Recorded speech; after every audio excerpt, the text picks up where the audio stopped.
we are watching murderers go free.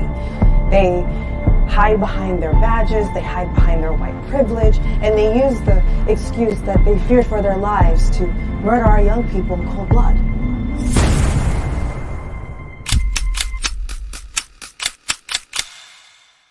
It's done.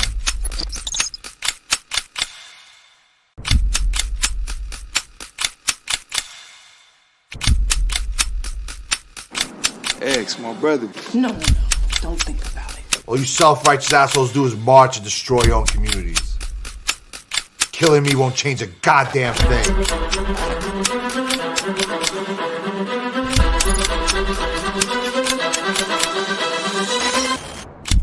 It's a lot different when it's a grown black man standing there frowning.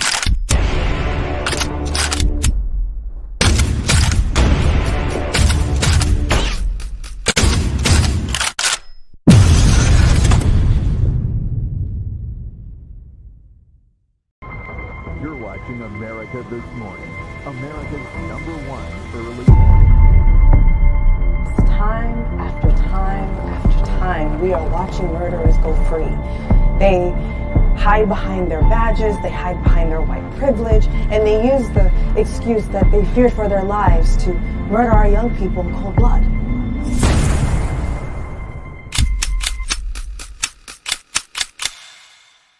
It's done.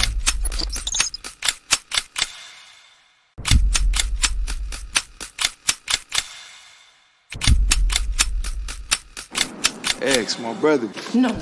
Don't think about it. All you self-righteous assholes do is march and destroy your own communities. Killing me won't change a goddamn thing.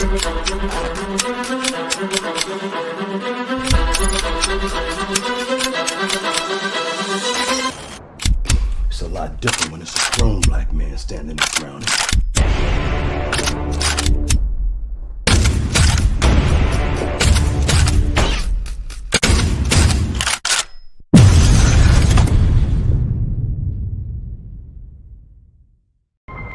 You're watching America This Morning, America's #1 early morning. Time after time after time, we are watching murderers go free. They hide behind their badges, they hide behind their white privilege, and they use the excuse that they fear for their lives to murder our young people in cold blood.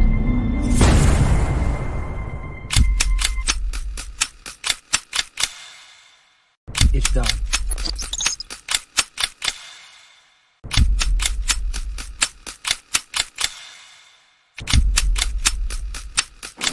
Ex, my brother. No. Don't think about it. All you self-righteous assholes do is march and destroy your own communities. Killing me won't change a goddamn thing.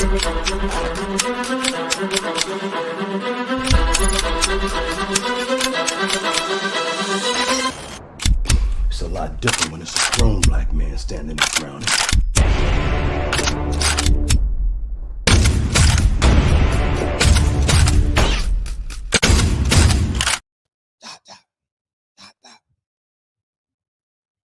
Barbershop Conversations, man. Welcome to the show, man. I totally appreciate y'all coming through. JP, Ira JQ, man. What it do? Dre's finest. What's up? What's up? We got Keno, Big Homie Coop. Appreciate you, man. Adari, appreciate you. I am J. Lou. Thank you guys so much for coming through. And without further ado,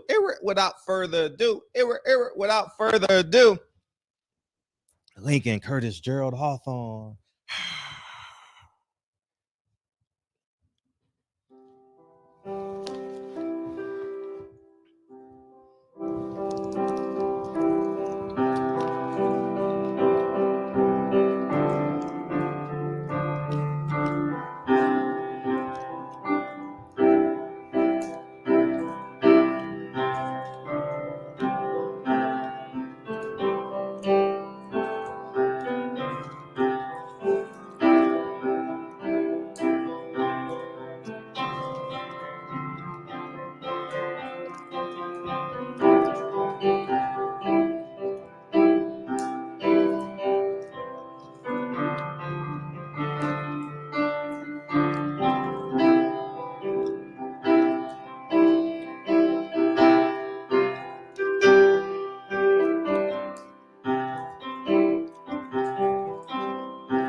Lincoln Curtis, Gerald Hawthorne.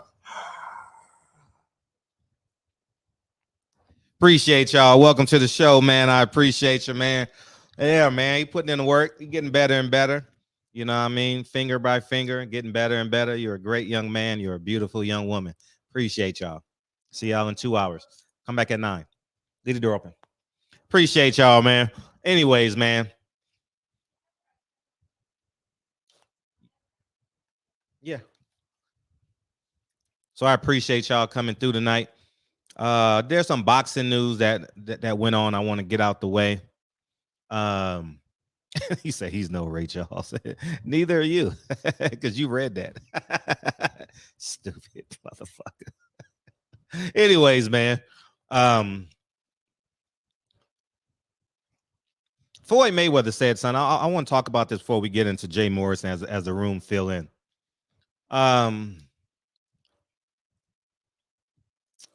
He said some things that I really want to make apparent. And I don't give a fuck about how people feel about me. And I think people need to just tell the truth. Set it and forget it. Say it and forget it, man. You ain't got to go harder than what's necessary. Just tell the truth. And that'll be it, you know. He said something as it pertains to all of us. He said, I'm going to keep on robbing the bank. And Tank is not going to fight Shakur Stevenson or Devin Haney. What's the point even supporting him? One, he has no respect for nobody. It ain't just black. It's just fans in general. He says, I'm going to keep on robbing the bank, which means we're going to keep on paying for it. And I think it needs to be, the conversation needs to be had. We need something. Because when you guys come online, you guys expect the product, right? You expect the song and dance, you know?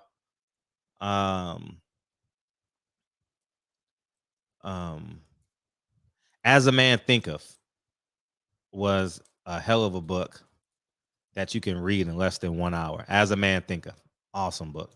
It was so good I gave it away. It's not the best, but it's one of the best. You know, long form autobiography of Malcolm X. But As a Man Thinketh,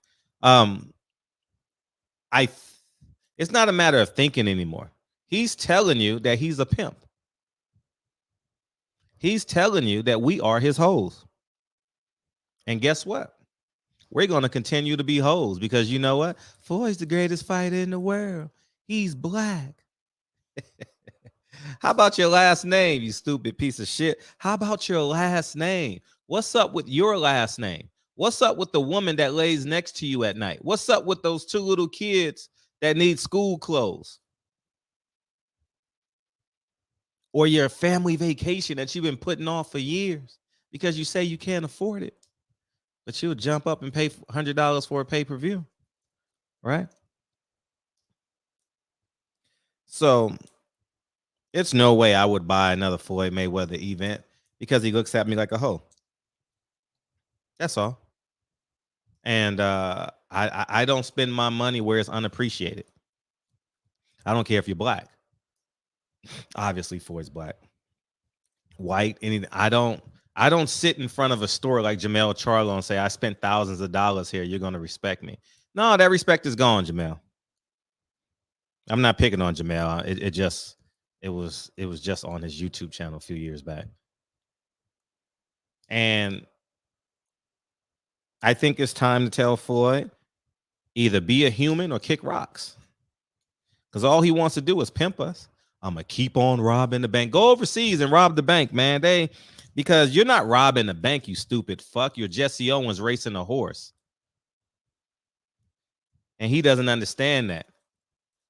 They're the richest country in the world per capita. They have no homelessness and zero unemployment.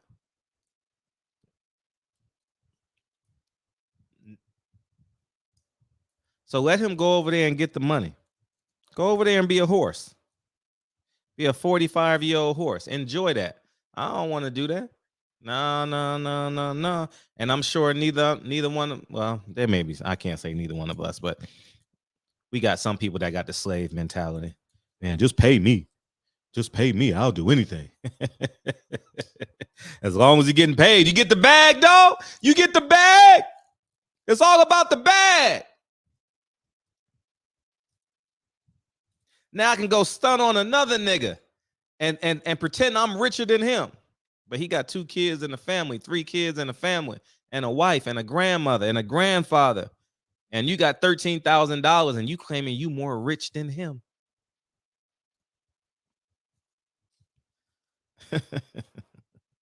What the fuck has this world come to, dog? We chasing the bag, though. I got the new Jordans, though.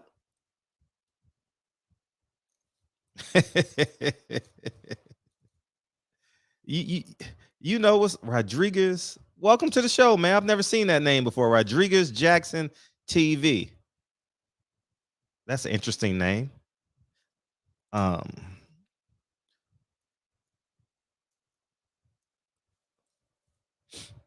I think as men, because we're alpha males in this comment. Oh, Lord, nigga, we are alpha males in these comment sections. Oh, nigga, this, nigga, that I stand on my 10 toes. Nigga, I'm hard than a motherfucker.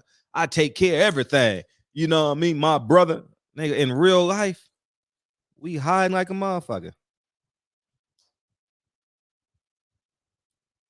That's why it's hard to stand on integrity.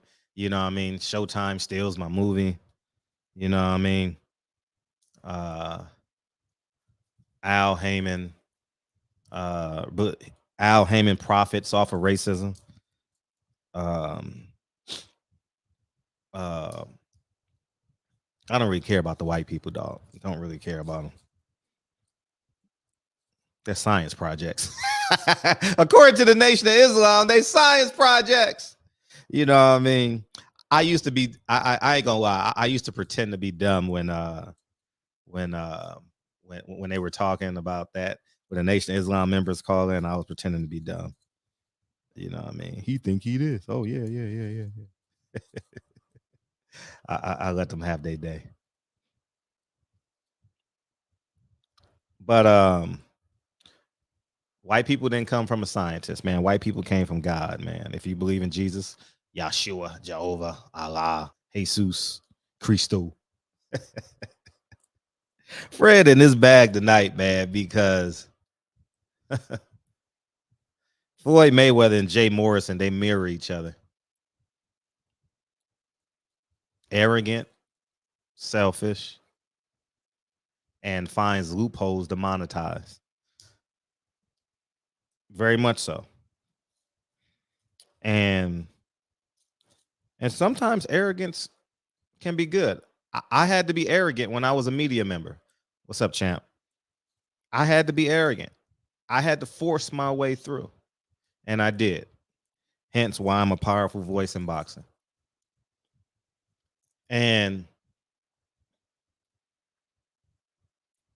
But when your arrogance interferes with humanity consistently, I admit I have flaws. Sometimes my arrogance gets the best of me sometimes.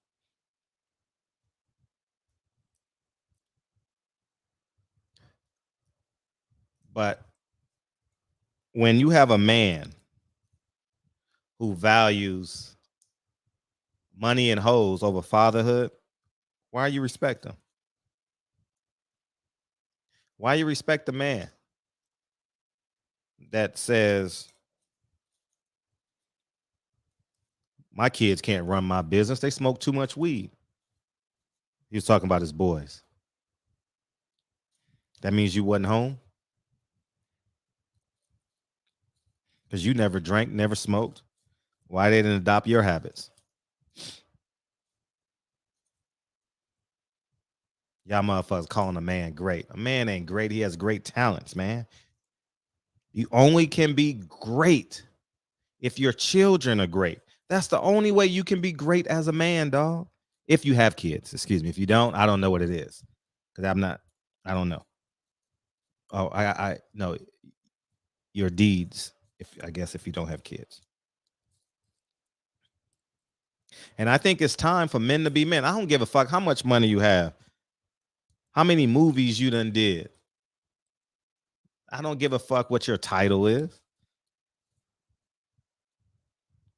We giving niggas too much credit for their titles, for their athletic prowess. You giving a man a great status. You calling a man great because he's a great athlete. Is that his whole life? You know? Say what you want about LeBron. His kids look great. Family looks great. His wife ain't twerking. His wife is classy. His kids are respectful. That I see on social media, and when I see him at the games, I see him at a few Laker. I don't go to many Laker games anymore, but they look like a beautiful family. Beautiful family. Savannah looks amazing. I don't even agree with LeBron on a lot of things that he says. But how he's mature enough to be a man in the public. His son ain't making news. You know, LeBron nipped that one smoking weed incident in the butt instantly. You can tell because it hasn't been seen since. He hasn't been doing anything. You understand what I'm saying? So I respect LeBron for being a father. He's smart enough to take pictures with this family. It's a marketing. Yeah, it's a lot of marketing in that, but it's also got the reward. You can call LeBron James great. His wife ain't on Real Housewives of Brentwood. Oh my God. I don't think Floyd Mayweather is great. I think he has great talent. I don't think he's a great man.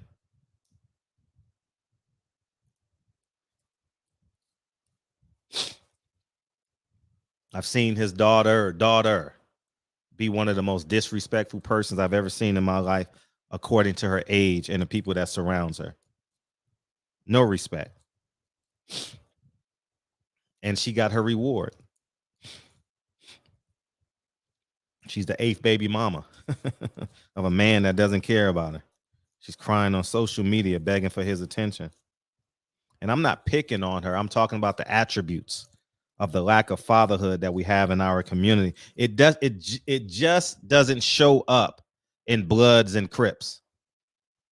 It just doesn't show up.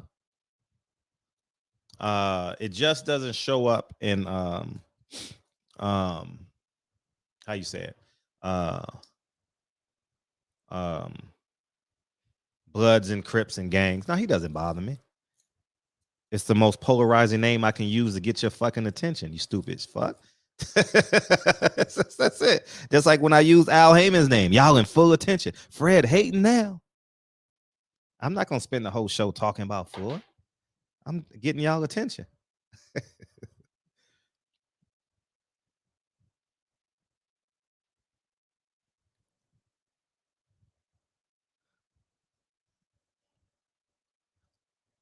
If I use Robert McDowell, y'all wouldn't care. Y'all wouldn't even take the time to Google. I would have to say 10 things about Robert McDowell before you even Google him. Would you say, no, he ain't real? McDowell's Burgers? That wasn't real. That was a fictional movie. That was a fictional restaurant in Coming to America. You understand what I'm saying? Man, I don't give a fuck, man. I just say this, man. Start calling great men who have great kids. All right. And I know this because I was watching a YouTube video before about an hour ago. Hassan Campbell. Many of y'all know him. Many of y'all don't like him, whatever. I don't care. The truth is the truth. I don't give a fuck where it come from. Motherfuckers say, I am never watching Fox News, but Satan is a fallen angel.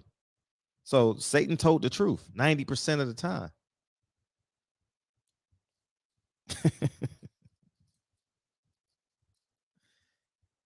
Anyhow, there was a 14-year-old kid and a 15-year-old kid. The 14-year-old kid decides to push the 15-year-old kid. Excuse me, the 14-year-old drill rap. This happens in Yonkers, New York. So you guys can Google it as you listen to me. 14-year-old drill rapper who's very aggressive online, negative online. You know, that whole drill rap music culture. I still haven't heard a drill rap song yet. Maybe I have as I'm driving by somebody, but I haven't pulled it up yet on my title app. And he pushes the 15-year-old on the train tracks in New York. The 15-year-old gets up, makes it before the train comes, gets up, saves his life from not being electrocuted because that third rail will electrocute. Oh, it happened in Harlem. I appreciate you. But okay, that happened in Harlem. Thank you for correcting me. And the kid was from Yonkers. Excuse me. The 14-year-old rapper was from Yonkers. Damn, what train was it on? I didn't read the article. I just listened to him. He read the article. But if it's on the 2, 3, or the 5, shit, I used to be on that train all the time, leaving my grandfather's house. And the 15-year-old gets up, saves his own life. The 15-year-old saves his own life, gets up, and has to the one train, 137th. God damn. Yeah.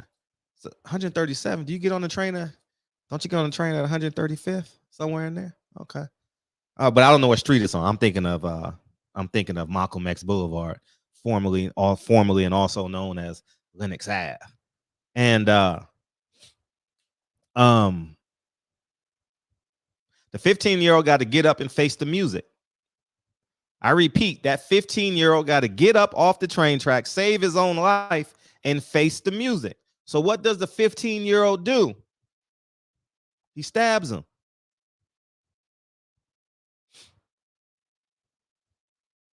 And some of y'all are going to say, why is a 15-year-old got a weapon? The environment we created for that 15-year-old. You know? The one that says, the father that say, I'm not going to create a business for my kids because they smoke too much weed. So what they got to do, they got to go fend out on their own.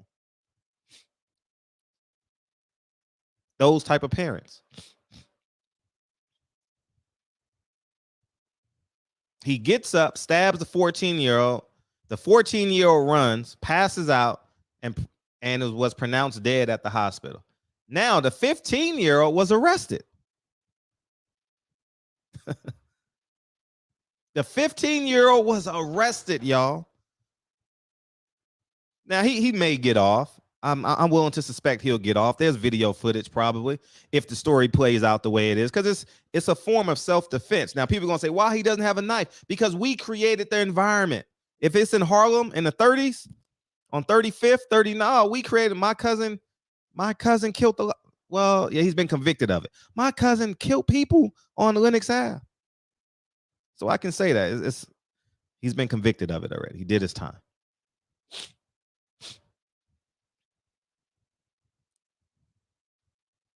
That's the environment we create. And now the 15-year-old is in handcuffs. But how about the emotional trauma that 15-year-old has to do with, even if he gets off, even if that young man gets off, I hope he gets off. Because at the end of the day, I mean, who's not carrying a weapon in New York? Who's not? Why would you? Why would you not at least carry a knife if you got to take public transportation in Harlem, in the Bronx? Think about it. Why would you?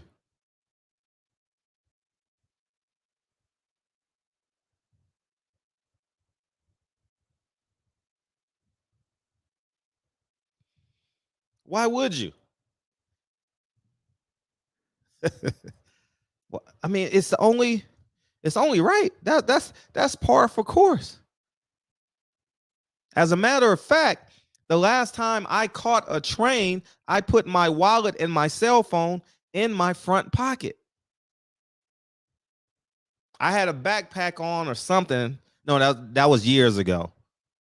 But yeah, I put a backpack on in front of me and I pushed it against I was probably standing against the rail or on the train. And because I'm not putting my back to nothing while I'm on that damn train. And this is trauma that we all got to live with.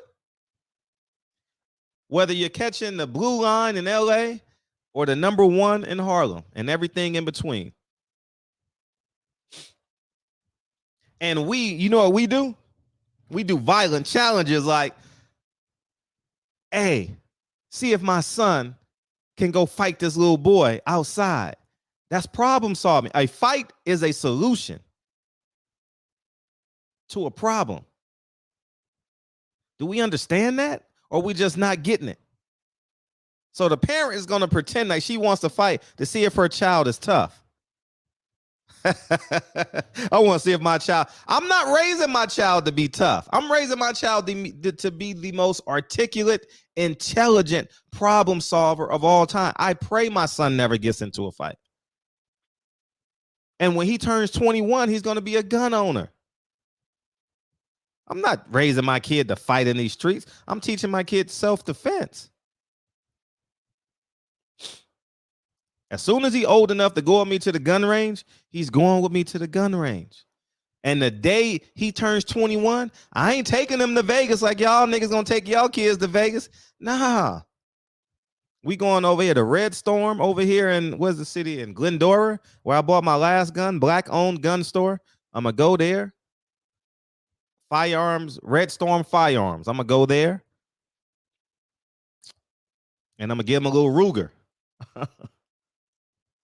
And I'm going to tell him, I'll pay for it.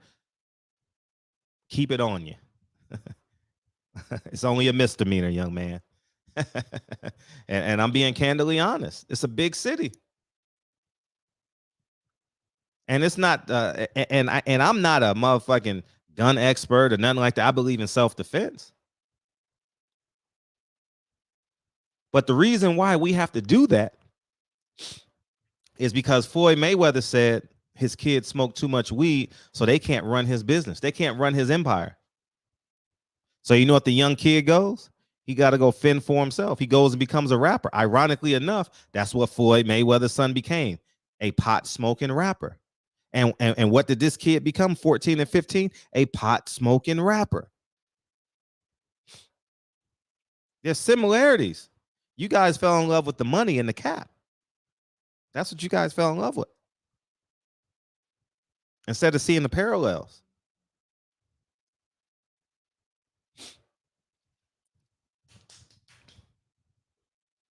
So now we sit here.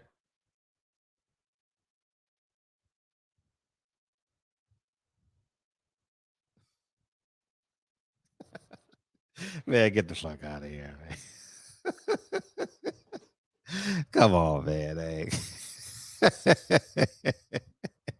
Oh, man. Anyways, man. So that's what I wanted y'all to see, man. That one action begets another action. And if there's no fathers in the home, tell that woman to shut the hell up. You the man. However, you got to tell her to shut up. I don't know how you do it. You put food in her mouth. You buy her some jewelry. I don't know. You buy her a new car.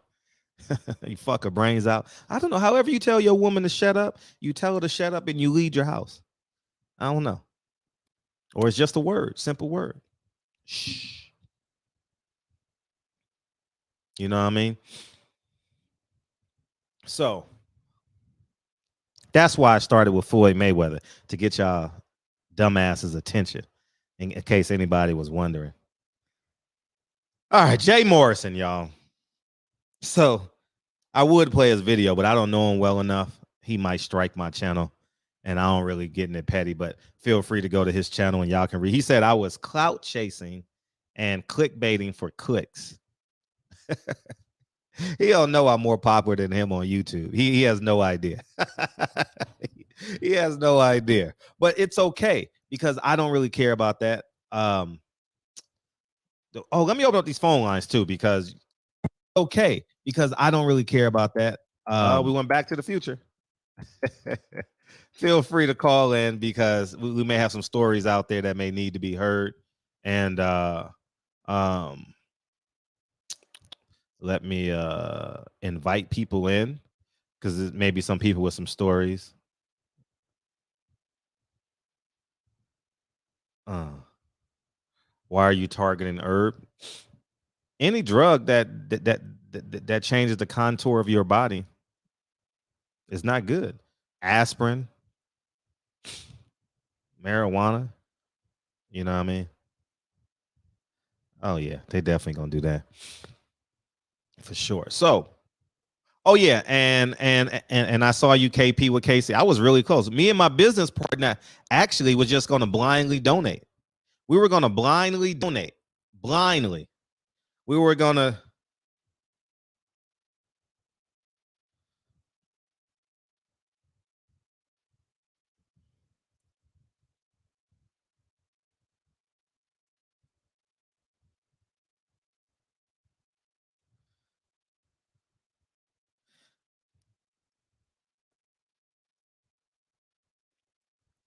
I'm definitely putting them in a karate class for sure. Something like that. You know what I mean? Something. Self-confidence, at the very least. He said I was clickbaiting him because 2 or 3 years ago. No, longer than that, because that was COVID. It was way before COVID. One of my subscribers, one of them name was Kevin. He may still be listening. He may still be a part of the channel. I don't know. But he hit me. I actually met, if you go back to my videos, he's actually the gentleman that I introduced to Earl Spence right before the Laura and Laura fought Jared Hurd that day. Gangster Fred, what's up, man? And he sent me some stuff about Jay Morrison and his academy and how he reached out and reached out and reached out and they were unresponsive. And I was like, that's interesting. And then I posted something. You guys may remember this if you guys fuck with me for a minute. I said, if anybody else is out there that got some stories on Jay Morrison, let me know. And you can use my platform to share your stories and get it out, because it may be more people. It may be a class action lawsuit. And just like Cooking with the Champ, you guys have access to my channel. You guys help me build it. You guys are here many nights. I would be a fool not to lend this platform to further your message. And so I do a video once every 6 months on him. Like, I mean, it's like he's not even a topic of conversation, not unless he parallels something else that we talking about in the community. But we gonna talk about Jay Morrison. Well, we talk about it once every 6 months, 5 months or some shit like that, So he's not really that important in the grand scheme of things. But he raised over $12 million, right? According to him, I heard him say $12 million. He's now retains over 14,000 donors or investors, excuse me. Minimum investment of $500. I was going to give the man $500 blindly, and I'm going to tell you why I didn't do it. Tyron Brown linked me up with his wife because they went to college together, and I emailed her, called her, and I told her, "Oh yeah, I own some real estate in Los Angeles," and she never reached back to me because, and I'm actually glad, because I then would have been associated with him collecting more subscriptions and money from people, because I probably, with my resume, I would have validated him. And I don't know what, but prior to that, my business partner and I, let's just give him $500 just because it's a great idea and you want to be a part of it. And we never really spoke about it, but I did go down to Leimert Park and hear him speak. And it's basically ABCD stuff, like, and sometimes people need ABCD stuff. You understand what I'm saying? And that's fair. So I'm not gonna critique the information that he gave, but for me, it was nothing new. And then time went on and went on and went on. And then he posted that got my full attention, but I didn't say anything. But now I knew he was a fraud. He said, we just bought our first build starter house. We bought our first starter house. And I'm like, you bought your first starter house? I thought you owned houses. I ain't gonna lie. I thought you owned a bunch of property. You bought your first home. What the fuck? What are you talking about? What's up, Shamar? Hey man, I just wanted to say, I always wanted to say, I always like your show and stuff like that, man. And, Thank you, dog. And you just keep it real all the time. I'm at work right now, so I'm about to get off of work in like another hour. So I just wanted to just call in just to just tell you that and just keep inspiring me, and always like you always give me like all the boxing news and stuff like that. I always been a big Floyd Mayweather fan and Tank Davis fan, but you've been putting me on, and I've been slowly like not liking them more and more. So yeah, don't buy the pay-per-view. Not unless you fight somebody. yeah, I probably wouldn't. They're gonna rob the bank again. Yeah. The Floyd Mayweather plan, rob the bank. Yeah, that's what he been doing for the last like three fights. So more than that, but yeah. We gave him Conor. We knew that fight. We knew Floyd was gonna beat Conor in a boxing match. Yeah, I was just watching the highlights like a couple of 2 days ago, and I was just sitting here like, dang, like what? What's he doing? Like this was not boxing at all. So He out there saying he getting 200 million. Let him go get his 200 million. Get your 200 million somewhere else. Yeah. He ain't getting no damn 200 million. Right. Yeah. But thanks, Fred. I just want to just I appreciate you in the chat too. I'm coming from New York City, so I know. I hear it. Yeah, man. Appreciate the love, brother. All the time, dog. Thank you, dog. All right, man. Later. Right. Yep. Peace. I appreciate that. See, something I appreciate that, and that was very natural for me to say. Floyd wouldn't say that. Like, why that nigga calling? Anyways, he said he bought his first starter home, and that shit threw me in a loop. I'm like, you bought your first starter home? How you buy your own starter home and you say you got all these homes and all these properties? Come to find out, prior to the J. Morrison fund, he didn't own any property. So I'm like, this is crazy, dog. He never sold a celebrity home.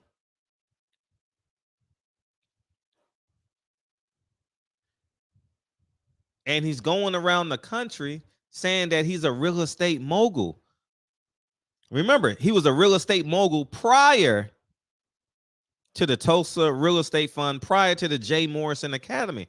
But it's not adding up, because if you are a mogul, that means you should have about, I would say at least 30 doors. 30 doors that people open up and they pay you to be there. And I'm sitting that's really, really weird. It's really, really weird. But when he said to start at home, I was like, oh man, this dude ain't got no property. This dude ain't, because for real, the property should have been in an LLC. He never mentioned it. Anyways, I don't want to talk about the semantics of it, the real details of it. But the fact that he admitted that was his first home lets me to know that he is not an expert on managing $12 million. And he, unprepared, took the $12 million. And I'm going to show you guys something. I need you guys to see this. One of the first things he didn't secure it. One of the first things he did, where is it? Oh, wrong one. That's his legacy center, but I need to show the other one. Here it is right here. He said he paid cash for it, right?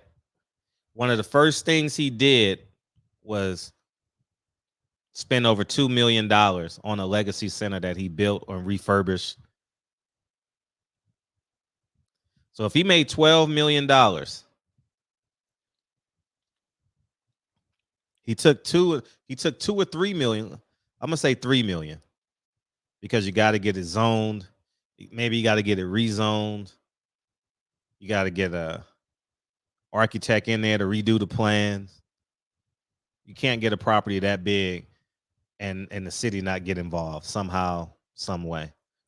New doors, emergency access, ADA, so many different ways. You got to move an electrical panel. The city got to get involved. I don't know if he has a pool on deck.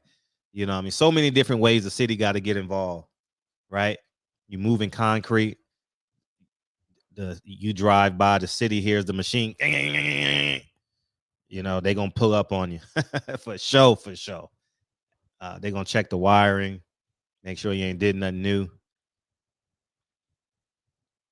And the first thing he did was purchase this property, which he calls the Legacy Center. With $12 million, he bought the Legacy Center. Now, you guys might say, oh, Fred, that's a good idea. Sure, it's a good idea. But the first thing you must do is secure that $12 million. This motherfucker is building stuff that he loves, stuff that he wants to do. He's not building stuff for the betterment of those the initial 15,000 investors.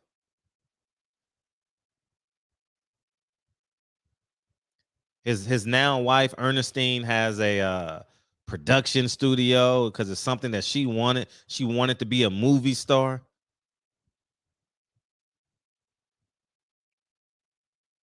Oh, county just pulled up on you. Yeah. They're gonna do it. If they hear that noise, they're gonna do it for sure.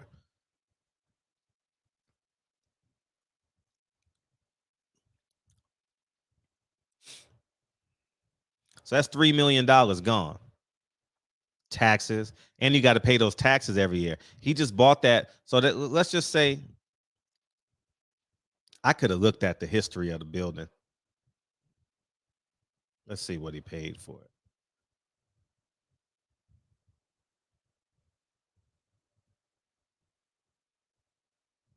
Let's see the history. He bought it in 2018. He bought it 10/10/2018 for $2.1 million.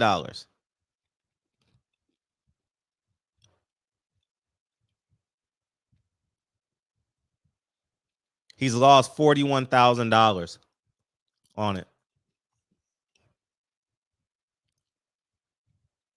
And it's a legacy center. It's 4,700 square feet. It looks bigger. So that means the investment that he ultimately believed in, because that was his first thing to do. Oh, architect. Oh, yeah, that's fucked up. That's fucked up. And you better use the one that's comfortable with the city, too. The city planner going to get you, city manager. And so he took $2.1 million of the fund's money, paid cash. I heard him say he paid cash.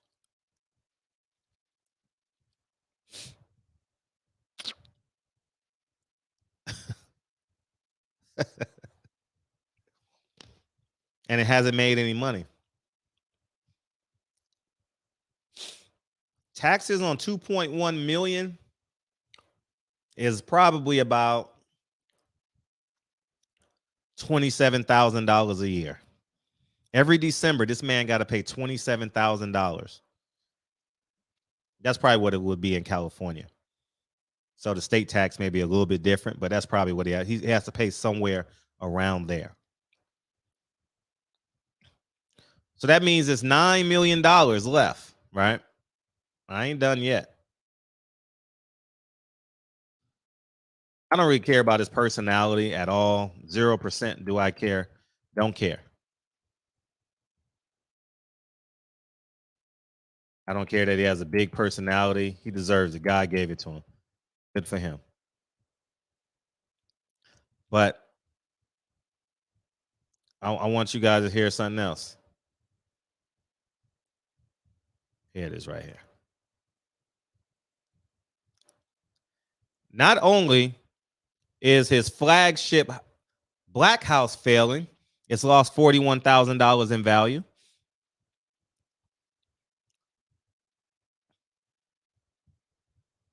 But if you guys take the time to read this, I'll let you guys read this on your own and I'll break it down for you. This is a summarization. Matter of fact, I'm not even going to go into the semantics. I'm just going to put this link in the chat and you guys can follow it. Because it's going to take, it would take 40 minutes for me to break this down. That's the Instagram if you guys want to see it.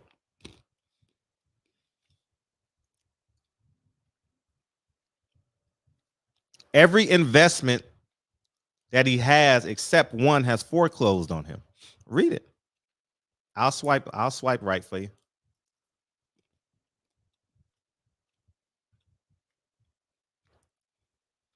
And guess what? He lives in Atlanta, Georgia.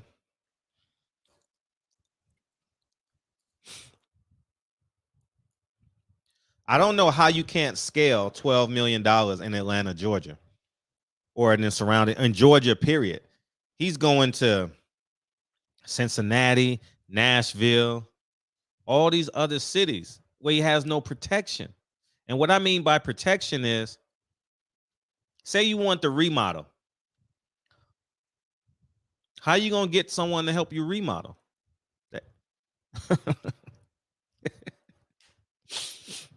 The man is going to rip you off in raw materials, fake receipts. A 2-day job is going to take 5 days. That's the biggest reason why I haven't bought 10. I want to buy a whole block. I can afford to buy a whole block in Detroit. I want to do it for ego purposes. Yeah, I own a whole block. That sounds great.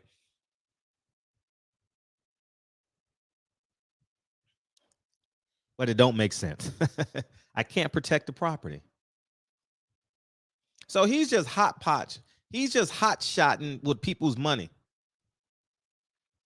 Because I know 100% sure if you do your due diligence, you can find this deal in the state of Georgia where you can protect the people's money. He hasn't protected the people's money because here's the first thing you do. You secure it with safe investments. That's the first thing you do. Oh, go buy some McDonald's stock. Go buy some Bank of America stock. Go buy now Starbucks. Go buy Starbucks. Amazon now. They ain't going nowhere for a while. Go buy Amazon. You got to secure the people's money. And how you do that? You go buy some buildings where you can secure a profit. It will scale itself like in LA. I get through the through LA County, I get a 3% raise every year. Right? Every time I can raise rent 3% every year. So I raise it the same month every year. Labor Day every year, Fred raises the rent, right? Everybody knows I haven't done it in 2 years because of COVID, 3 years, 2 years. And that's fine. Got to play by the rules. No big deal.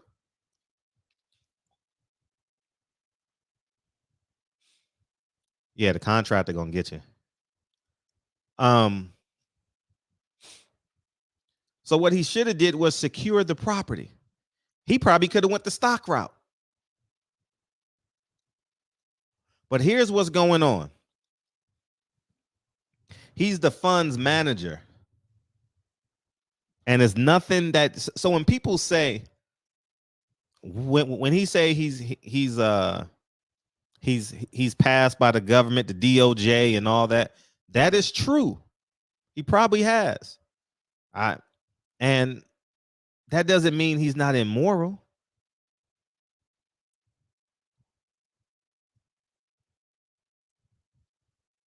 So here we are. He's the fund manager. If he has $12 million, he's probably done made $1 million. And not only has he made the $1 million, but guess what he's doing? He's borrowing the money against himself because he's his own bank. So he's paying himself to be the bank, and he's paying himself to be the fund manager. He's made over $2 million with other people's money.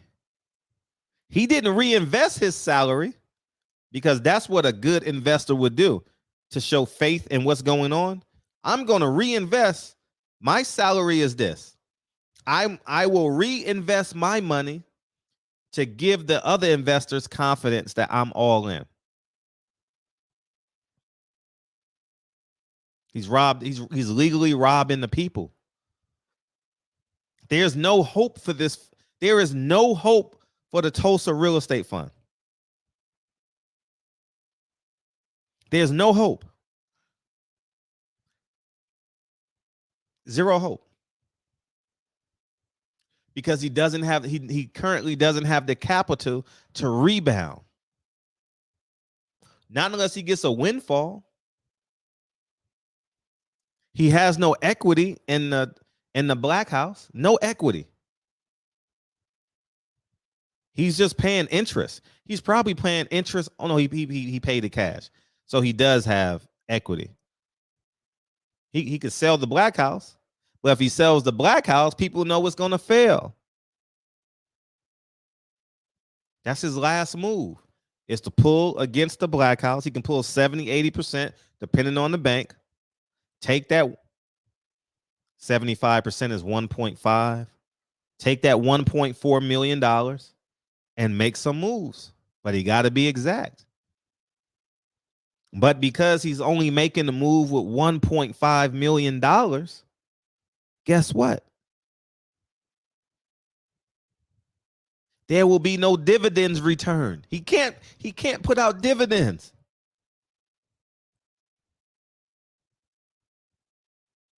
I'm gonna be honest with you. $12 million in the state of Georgia is a win-win for everybody. Win-win, especially if he doesn't take a salary. If Jay Morrison doesn't take a salary and invest that $12 million, oh my gosh. Oh my man.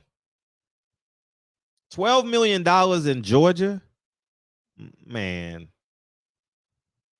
Up to 100 doors.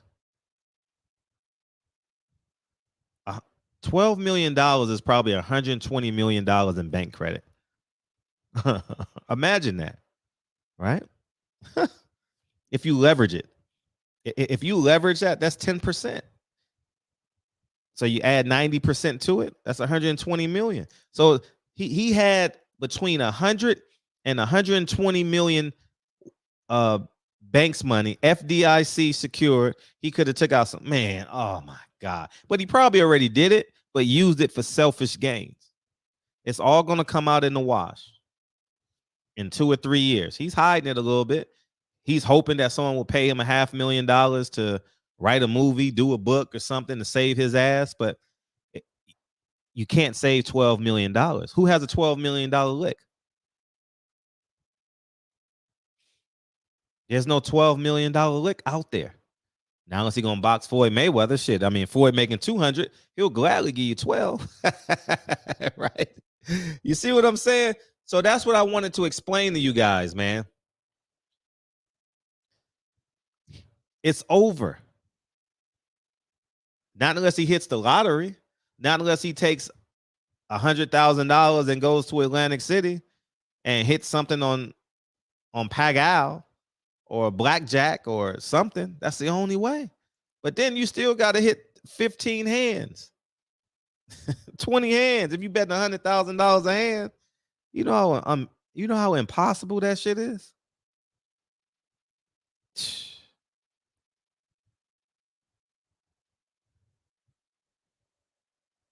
It's just awful, man.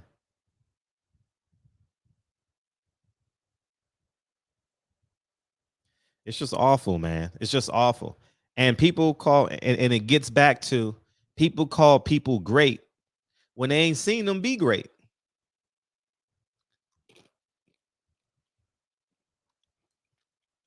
I haven't totaled it up yet, but I just used that one for this show. $70,000 for his academy. And it was forgiven. So he's good. He's in the clear. So when he says he's had a bad year, no, Jay Morrison had a great year. He has more than one LLC.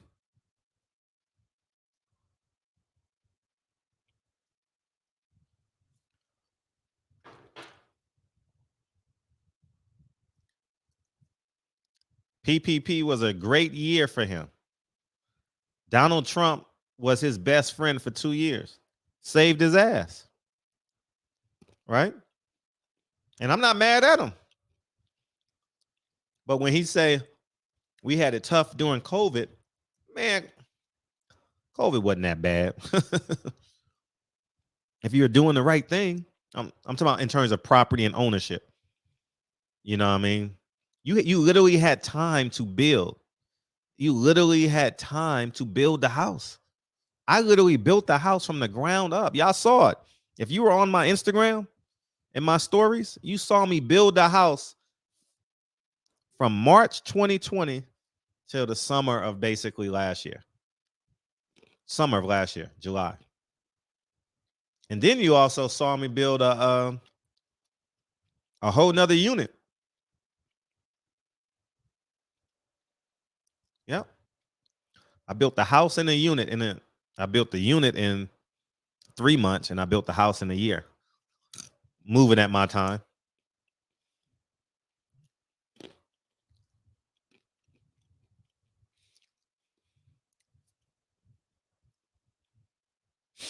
So Jay Morrison is going to fail. Congratulations, Mark. Yeah.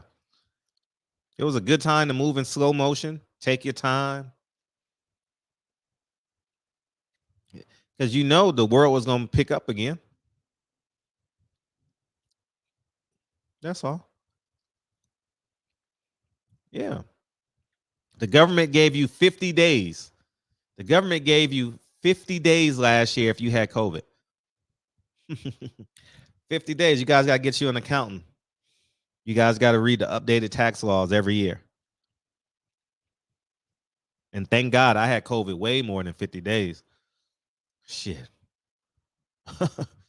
Between Dre, my kids, oh man, easily, because Lincoln was out of school for 3 weeks by himself for COVID. Couldn't get a positive test.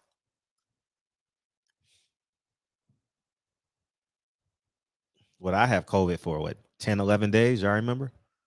Something like that.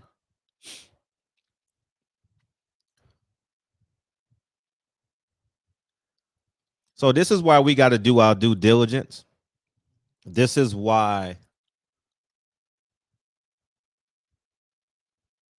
Oh, I'll pull up the PPP stuff. This is why you really, really, really, and I mean this sincerely, really got to do your homework.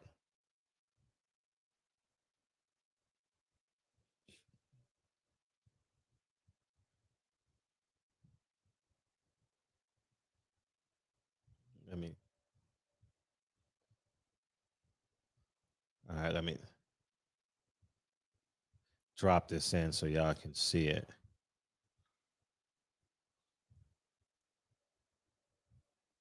Here's this PPP information. And like I said, there's nothing wrong with it. It's legal. But when he's running around lying, saying, oh, it was a terrible year. No, it wasn't a terrible year for you. You got a bunch of LLCs. You can pull PPP loans off, and it's legal, right? Ain't nothing wrong with you running a business. If you're running a business with an LLC, everybody's an employee. You have a gardener, that's an employee. You have a cleaning person, that's an employee. You have an accounts person, that's an employee. You guys asked for his that's one of them. I didn't go no further.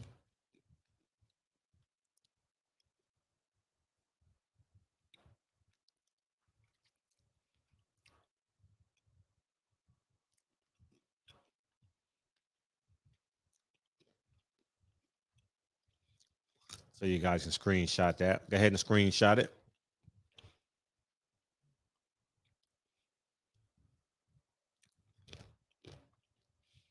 Yeah, COVID is affecting.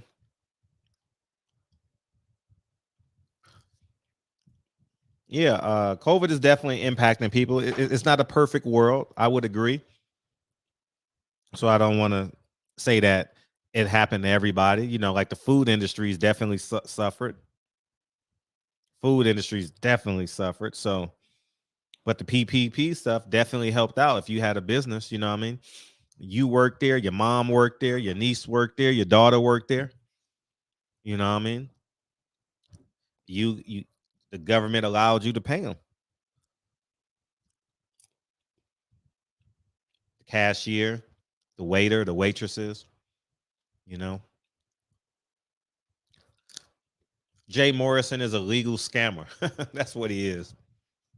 He's a legal scammer that lied to the people and said he was a real estate mogul. You're not a real estate mogul if you say you was a real estate mogul and then you say you're getting your first starter home. You should have been there. You should have been bought your first home, right?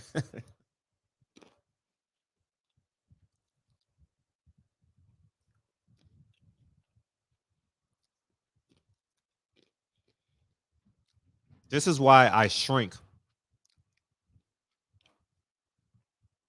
This is why I shrink a lot. And I stay home most days. I'm home, work from home, go out in the field maybe once or twice a week. Now, especially in the summertime, I want to spend time with the kids. During the year, I'll be working way more. But we got to do our due diligence, man. Yeah. We have to do our due diligence when it comes to our money. Because if you asked him how many properties has he ever owned, he's been foreclosed on more properties than he's owned outright. It's just insane. And the Black House is going to be in foreclosure soon because he got to make that payment. Imagine making, oh, he said he paid cash for it, excuse me, but he got to pay the taxes on it. Them taxes ain't no joke.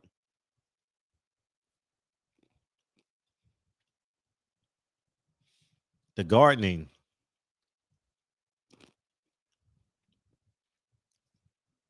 the maintenance, the HVAC. I bet he don't even cut the AC on. I'm willing to bet motherfuckers burning up in that building. They don't cut the AC on. It's too expensive. Ain't no money coming in.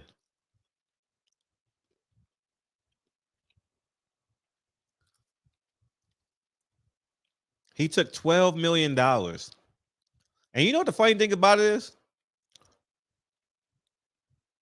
It's legal fraud, though. He's protected by the law.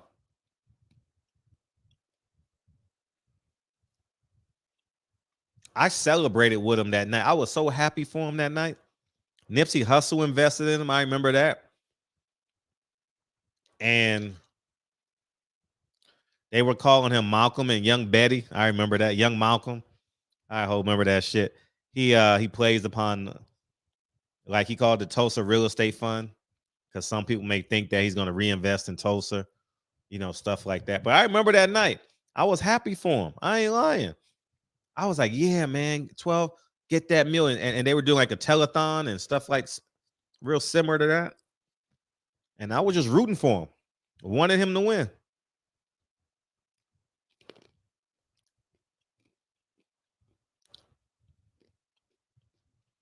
He's never been a real estate mogul. He's failed in the past and he's failed now.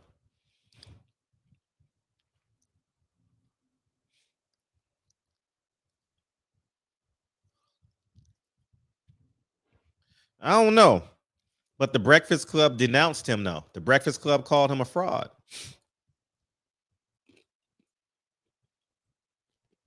No lie.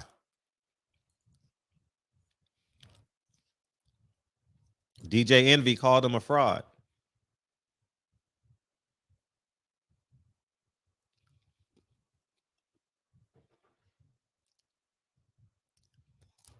These are the truth. Send me a video, champ. We're going to play it in a couple minutes.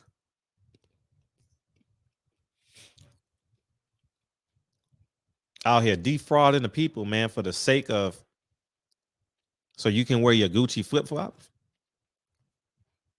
Oh, this shit is going belly up. It's on his way. He going to be a stripper or something. He going to be a stripper or something, dog.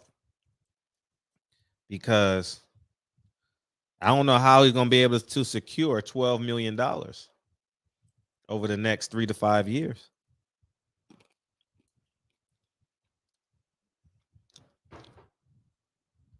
I don't know how. Anybody else want to call in? Oh, yeah, I just want to hear me keep talking about Jay. Jay.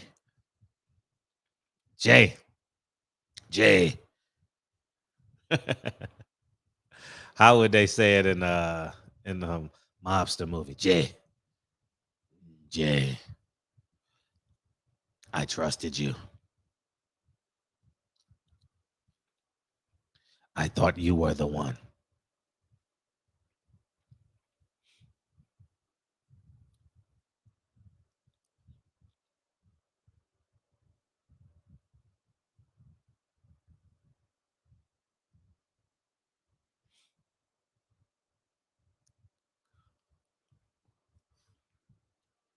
Jay.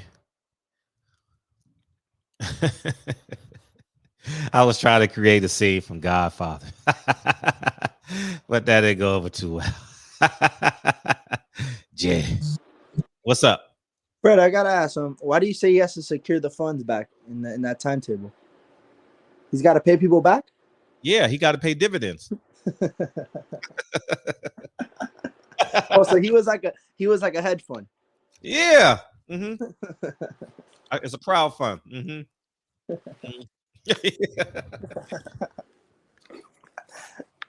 So my thing is, I don't know him. So like with these topics, I kind of learned them off you. So mm-hmm.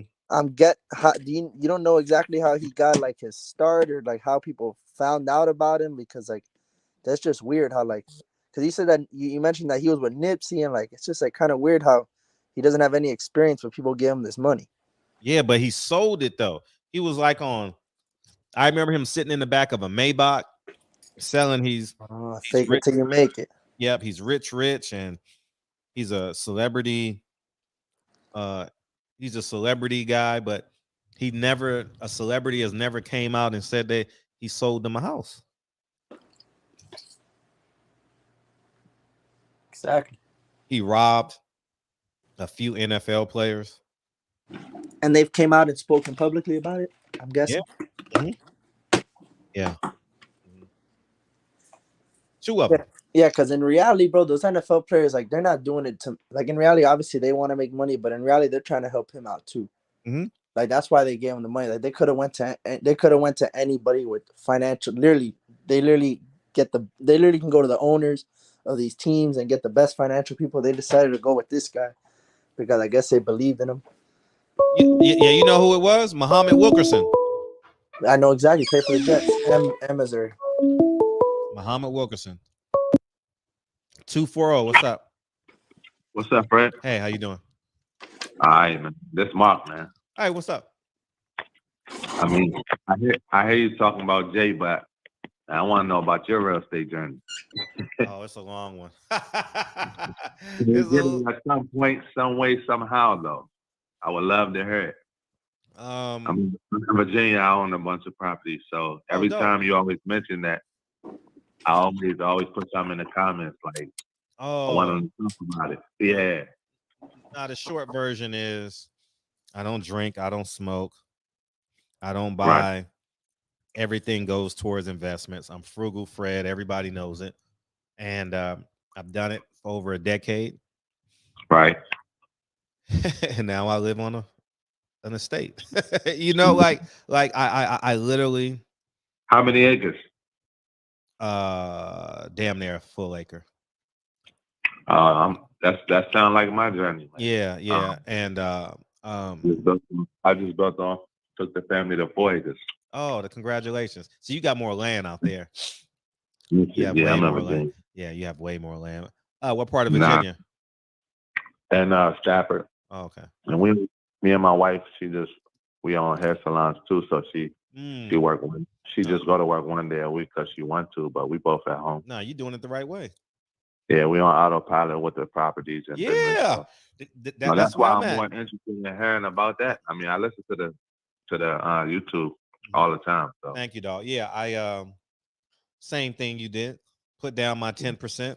Started. I'm gonna hit you on the IG though. Yeah, please. Yeah, hit me on the IG. Yeah, hit me on the IG. Yeah. Look for my salon. It's gonna say Sensational Styles. I don't even have a personal one. Gotcha. Done deal. All right. Peace. Okay. Yeah. Yeah, Kane. It's really easy.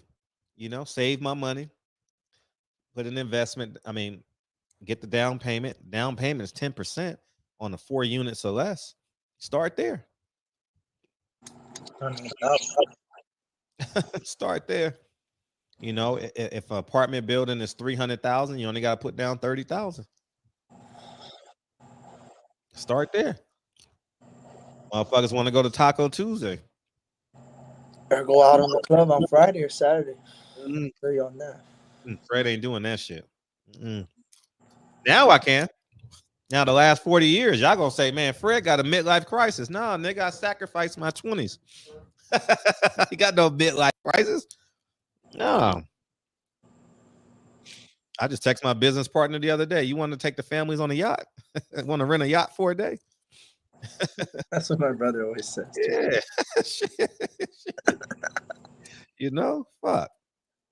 No, I respect that, bro. I'm trying to do the same, bro. I'm 22, like. You way ahead of me. Yeah, I don't go out, bro. I just stay home. No, grind, man. I just grind, bro.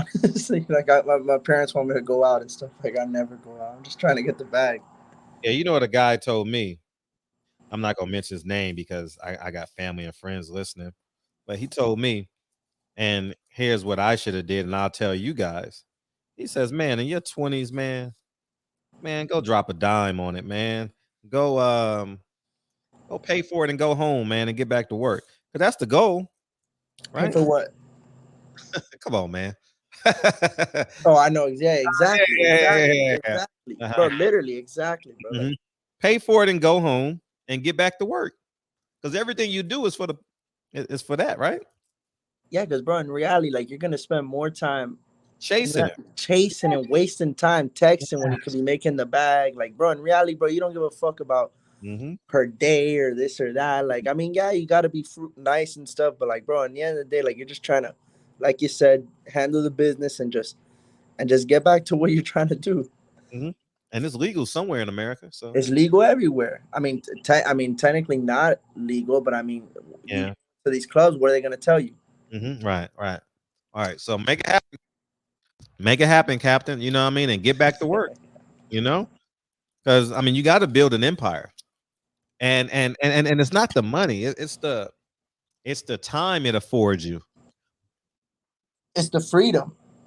It absolutely is. I have no desire to be the richest man in the world. I have no desire to compete against Floyd Mayweather. I have no desire to compete against Cooking with the Champ, Brian, Lightning, Signature. I have no desire. I mean, it would be nice. Obviously, the more money you have, the more things you can do. But in reality, bro, it's about the freedom. Like, bro, I don't have a 9 to 5. Like, I mean, I'm always at a spot every single day at 10 o'clock. But if I chose not to be there, I can choose not to be there. Mm-hmm. And like, it's not because my boss says I gotta be there at 7:30 or this and that. Like, my goal in life is to never work for anybody. It's like you said. I just want my assets working for me. Right. And me just, bro, in reality, I would love to just stay home and play video games all day. Right. Yeah, like, whatever it is. Like, and I would love to just be on my Xbox all day, but in reality, like, yeah, you can't make no bread off that. Mm-hmm. It's challenging. Yeah, bro, it's a lot of this, especially in my age, bro. I mean, bro, for people, that started like at my age at 22 back in the day, I feel like it kind of was obviously it was more difficult because there was less routes to take with social media and more platforms to sell on this and that. But I feel like the distractions were way less distractions. Like, I feel like people my age, bro, like you can't even keep an attention span for 6 seconds. It's relative.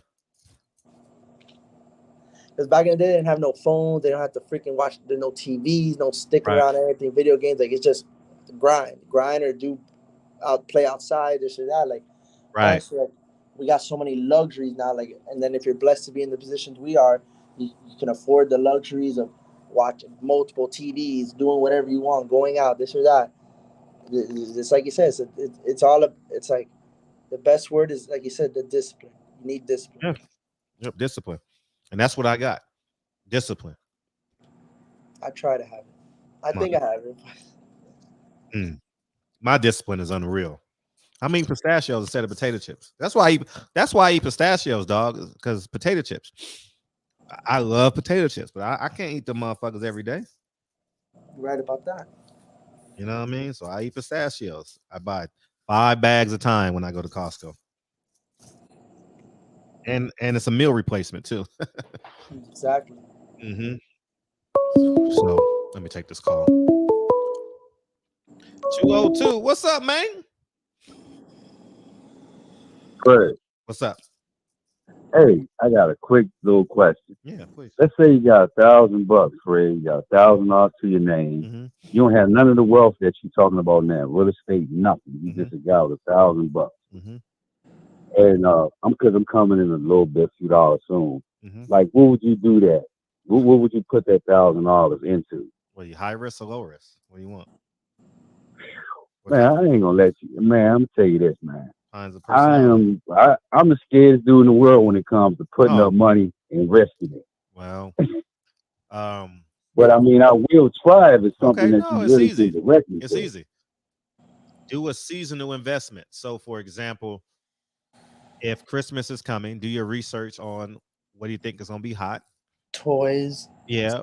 Do a seasonal investment, and hopefully you get a 15% return on your $1,000. You have $1,150.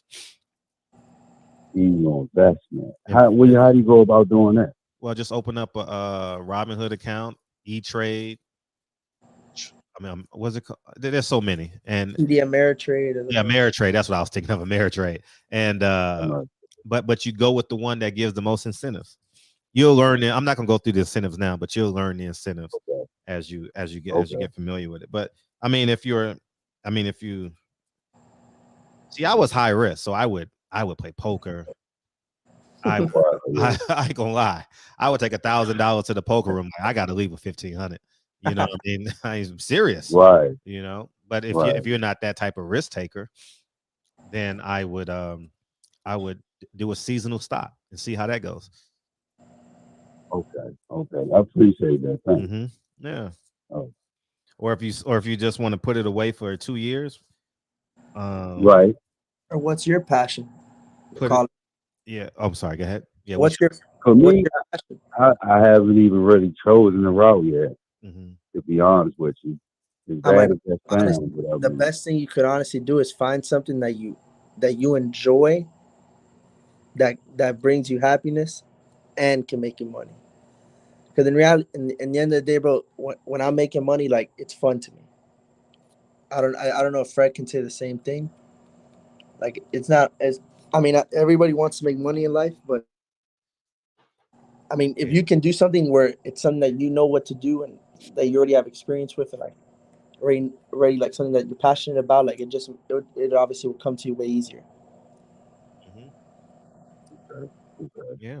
All right, so I appreciate that from y'all. Okay. Time, brother. Lastly, if you're gonna put it away for 2 years, then get you a safe stock. A safe stock, like get you like a Amazon. Yeah, like a stake. He probably can't afford Amazon. He probably needs shares. Like a safe American stock. You know, like a company that you feel like it's not going nowhere for 20 years. Gas. Right. Yeah. Right. I know Junior. You know Junior the Truth, right? He's a great guy. Yeah, he's been recommending AMC a lot. What you think about that? Yeah, I made a lot of money off AFC in August. Oh, okay. August of last year. Was it August? Right. It was sometime last year. I don't know, but it was crazy. Yeah, I made a lot of money. I made Right. So you would recommend that also then? all of them. Zoom. Okay. I probably made damn near $1 million off Zoom. You know, Zoom went up 500. I mean, 5 times. 5. It went up to. I bought it for like 40. It went up to like 250. I don't know. It was some crazy. I don't know. I don't know what the numbers are now, but it's gone. But yeah, man. I mean, honestly, COVID was like the best. I literally hit every stock. I ain't gonna lie. You don't follow me on Instagram. What's up, homie? Dog, I hit every fucking stock in the history of hitting stocks. Every play hit. Everybody tell you on Instagram. Man, I made people so much money on Instagram. It's hard to do it now because I mean it's not. It was so easy during COVID. It was easy. Yeah, love you, dog. I just want to make sure you're up. And okay. But yeah, so it's a lot more challenging now. But I was killing them with the plays, man. I ain't gonna even lie. I would make $7,000 in a day, 13,000 a day. Oh, it was just insane. Like the numbers were just insane, dog. And man, every day during COVID, I probably made like $5,000, man, $3,000, $2,000. It was just insane. It just kept on running. No, because it went so low. Yeah, it was so low. And then it was a football team that was undefeated. It was that quarterback. That quarterback that plays for the Bengals. What's his name? Yeah. Oh my god. Yeah, got drafted god. A couple years ago. Oh my god. Oh, man. I rode him like a motherfucker. I treated him like a stock. Oh, man, Joe Burrows. Man. Right. That was before the pandemic because I saw him in Alabama with Ron. Shout out to Ron, man. Hope he's doing well. And I rode him I paid $600 to watch him play, and I made $6,000 that day. Oh, yeah, man. I bet him. I bet him. It was on the road too. Yeah. Oh, man. I bet him. Yeah, I money lined him. I remember I put up like some ridiculous number. It was like -2.5 to 1 or something like that. So I had to put up whatever I had to put up. I put up. So I won the whole way. And then in the championship game, they covered and won, and I was there. It was Tank Davis weekend. Right. Oh my God, Joe Burrows had 8 touchdowns, 6 in the first half, something ridiculous like that. Oh my gosh. Oh my gosh, it was just insane. And then the championship game, they were -6. I remember because I remember my bets. That's how I remember. I was like, oh, this is cake. And it was the same day. Check this shit out. I think I made like $50,000 that day. It was the same day. No, I'm not gonna say how much I made, but I'm just talking fake numbers. But what I'm saying is this: it was the same day. That championship game was the same day Donald Trump was banned from Twitter or something like that. Oh my God. I'm like, this is cake. This is so fucking easy. Oh, I made like $7 a share within 24 hours. Yeah, it was something ridiculous. Like it was like $41 or $46. I don't know. It was just something. Man, I posted it on Instagram. I said, everybody bet Joe Burrows and get you AMC stock. I'm not AMC stock, Twitter stock. Oh, it was a Monday. It was a Monday because the championship game was on a Monday. I remember it vividly because I love when I get wins like that. Oh, man. Yeah. So hopefully that inspires you, man. Yeah, I appreciate everything you told me. All the time, man. All the time. All right, thanks. All right, peace. Yep. Yeah, Joe Burrows. The last time I had a run like that was when Houston had a quarterback and they didn't cover one game. They didn't cover against SMU, where I just bet them blindly. I bet them blind. Houston in like 2006, no, about 2009, 2010, somewhere in there, They were just blowing they were covering first half, second half. Oh, it was just insane. I forget who was the quarterback for Houston. They didn't cover against SMU in the conference championship game. That's the only game I didn't cover. Anyways, man, we got high. We got Mex. No, we got high end. We get Mex. What's up? High end. What's up? Hey, buddy. I'm back again. Hey, what you got? I was listening to you guys, and you started talking about all the different stocks that you was making incredible money on. What's the next stock? Tell us. I don't know. What's your strategy on knowing when to get in those bad boys? I'm an ambulance chaser. I'm just an ambulance chaser. I don't really have a method but it's worked. It's worked for years. I mean, honestly, I don't invest every day, but I ride the wave. Are you a chartist? Do you study the chart? Not as much as a day trader would. No, I'm not really a day trader. I just look at stocks and I know. Can you look at one for me now and let me know? No, I can't do that. I can't do that.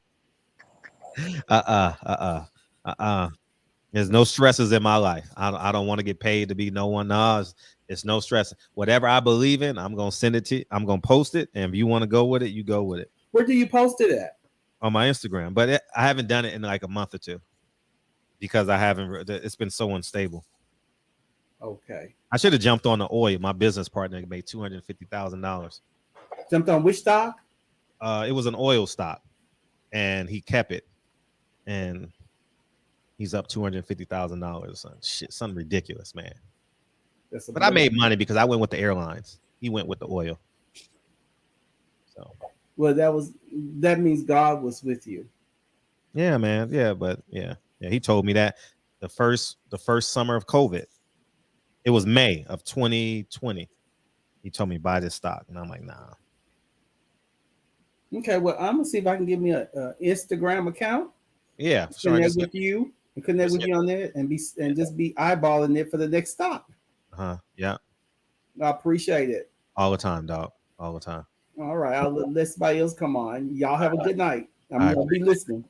What's up, Max? What's up, my guy? Hey, how you feel, man? Your concert got canceled? Bruh, my heart's broken right now. I've been sad all day. I'm not even gonna lie, man. Well, you save some money. You save some time. Yeah, but I might not ever see him again. It's his farewell tour. Man, they all come back, man. Trust me. Yeah, I mean, he probably will, but I don't know, man. He's already like 50-something, so. He 50-something? Oh, yeah, Scarface old as fuck. I know he has some health issues, so I'm glad he's made it. That's why I wasn't trying to get too mad if it had something to do with that. But at the same time, it's like, bro, put an announcement on your social media or something, or like, yeah, that would have been responsible of him, for sure. Yeah, I was about to drive 2 hours to go over there, and probably would have shut it to nothing. What city are you in? I'm in Marina, along the coast by Monterey Bay. Oh, so you in between the Bay and LA? Yeah. Oh, yeah.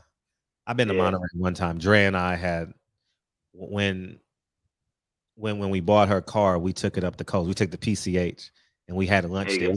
We had breakfast in LA, lunch in Monterey, and dinner in San Francisco. Yeah. Okay, well, bird. No, that's that was so long ago though. You know what I mean? But what's up, Max? Nah, man, I hear y'all talking money over here. My ears is ringing. You follow me? You saw all the plays I made on Instagram? Shit. Yeah, I know. I still haven't gotten to the stock game yet, man. Man, I was hitting I was hot to the motherfucker, man. I'm looking from the shadows real quick and see what's going on. I don't know. It's a whole different kind of flipping for me. You know what I mean? No, I don't. He said I didn't want to send. No, it's not that. I can't tell you what stock to invest. I'm gonna tell you what stock I'm investing in. There's a difference, man. I ain't gonna say, hey, you should do this. Nah, I'm not gonna be held accountable. I'm telling you what I'm investing in. I'm not gonna be liable. I ain't doing that. So when I think there's a stock that I think we all can win, I'm gonna post it. And I'm telling you how much I'm investing. I tell you how much I invest. So it's no secret. What would you say your batting average is on those right now? Oh, during COVID? Well, I'll say maybe the past 5 years. Oh, past 5 years, definitely lower. I'm. Oh, you hit big during COVID? Yeah. Yeah. Yeah. I had Easter over Zoom, and I said, "Oh shit, yeah, we gonna be here for a minute." Zoom blew up like a motherfucker. Yep. Yeah. Mm-hmm. So, yeah, so many. I sent them to a whole bunch of people. Yeah, but anyways, a lot of boxers too. I sent them. Hopefully, they made some money. Shit, I'm gonna be there, man. I'm gonna get this bank account. I get it in order real quick. Get some shit in order, and then I'll be able to dive in a little bit. I'm gonna fuck with you though, cause you shit, you know, shit, you probably the richest person I know personally that I have a line to, really. Maybe, I don't know, but I believe you gotta give the information, man, because I know economics is once you get that economic shit under control, that shit is freedom, dog. You know what I mean? Yeah.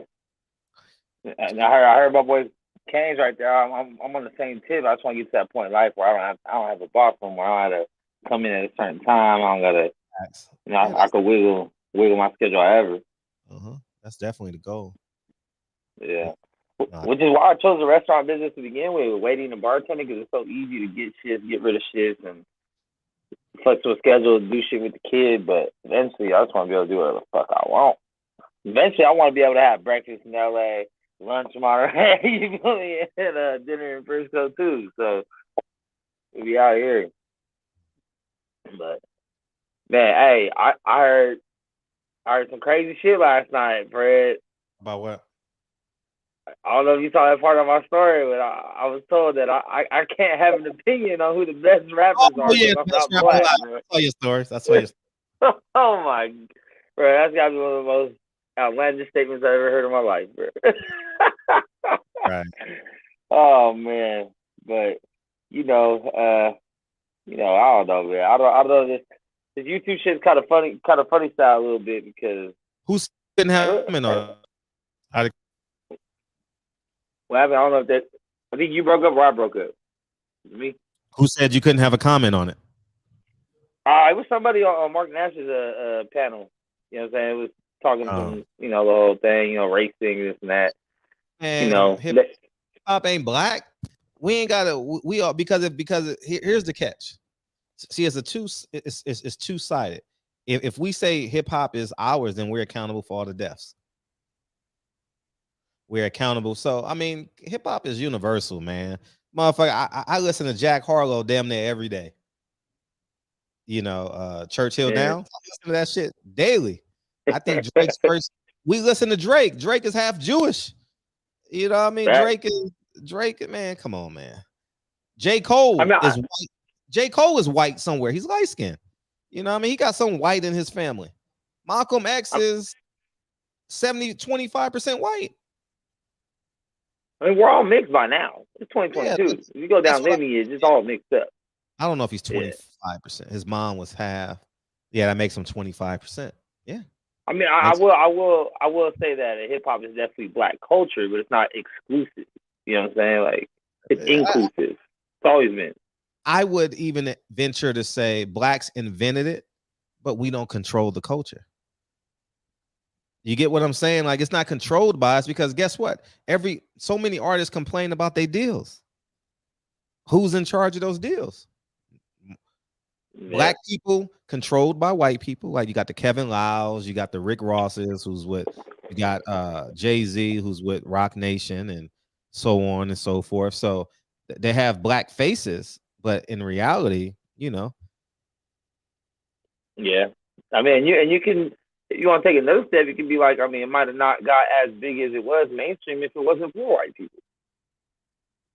Everything being in those positions. You know what I'm saying? So that's why I don't know, but somehow, I mean, I don't know how it comes whenever I get on panels. We're definitely talent rich, but we're not power rich. You know, if someone would say who's the greatest rapper of all time, and you go down the list, all 5 of them will be black, I would assume, right? Top 5 singers. You know, I mean, Celine Dion is a beast, but you know, I mean, that's the only one I could think of that probably would crack the top 5, top 10 female singers. You know, but you know, outside, I mean, I think it's a great thing that we want to hold on to something and value it, but I say value your last name more. You know what I mean? Now, if we playing spades and shit, but I'm talking to the world right now. I'm talking to the world, so I'm talking real pragmatic without no meat on the bone. But if I'm playing spades or something, yeah, I'm gonna crack a joke or 2 or 3 or 4. You know, I did it all I'm week. cracking 30. Yeah, that too. That part. You know, but hip hop is not ours. Hip hop started with us, but then the rappers didn't have any money, so they had to go get some advances, and they didn't have the money to start their tour, and then it became cyclical, you know, and then they couldn't get placements on the radio because they didn't own the radio stations, and they didn't know to own the advertising agencies, so they had to go to the advertising agencies. So like Meek Mill said, his last album he didn't make a dime off of it. There's a lot of rappers in the same situations out the years. Yeah, so when people say we own hip hop, now we don't own hip hop. We're the most talented people in hip hop. Dame Dash is on a fucking lifetime tour, explaining all this to people. It's like the NBA, pretty much. The NBA is dominated by great black example. athletes. The NBA is dominated. No, 80% black. 80% black. NFL is 77% black, I think. And we don't own the NFL. And I know people are like, what the fuck are you talking about, Fred? Yeah, I'm talking about ownership. I'm not talking about the most popular. Yeah, the most popular rapper is Drake and Jay-Z or whoever else, you know. But I'm just talking about absolute truths. We don't own hip hop. Nah, not one bit. Yeah. You know, Russell owns himself. You know, it's not many Russells. People too afraid to be a motherfucker built a pergola in his backyard. You know? So I'll stay following his shit, man. He's inspiring, man. He different. Any different, man? He different. Yeah, he confident. He does his own. He rides his own wave. He ain't jocking nobody.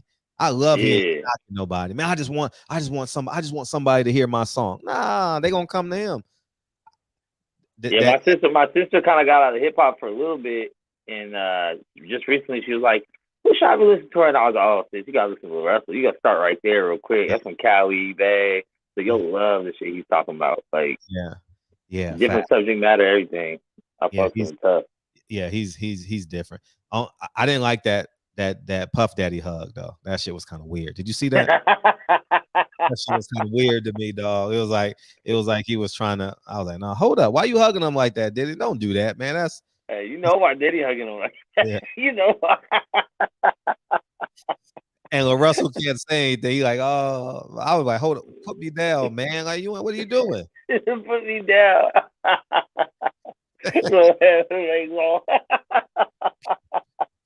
I wanted to meet with Russell, man, while I was out there. I was close to Vallejo, man. Actually, I was in Vallejo because the ferry lets me off there from San Francisco. And you out there, man. How'd you like it? Loved it.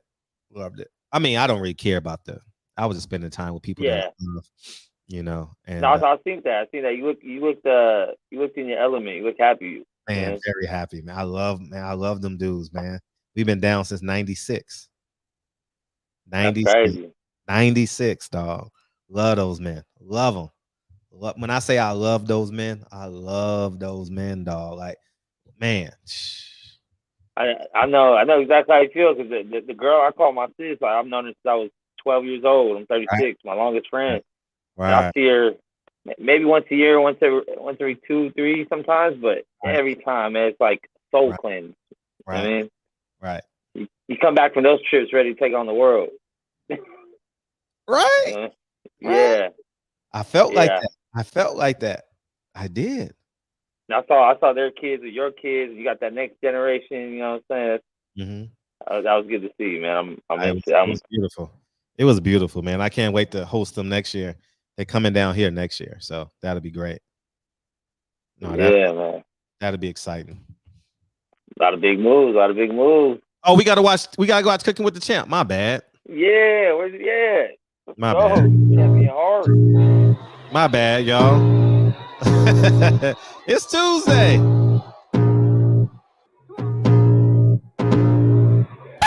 Allow me to reintroduce myself. My name is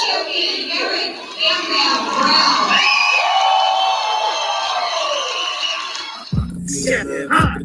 What it do, baby? What it do? Champion Heart. I got reason if they want Champion Heart. Champion Heart. I'm gonna feed them if you're coming for me. Champion Heart. Ready for a demon. I got eyes in the back of my head. I'm seeing. Take me for granted, and you know I'm leaving. I'ma take what's mine with the webs I'm weaving. I could take this crowd from seeing to believing. Got a taste for blood, and my tongue keeps bleeding from the words I spit. So sharp, so freezing, so cold. Behold, frostbite they feeling. I could tear you apart, or I could go heal them.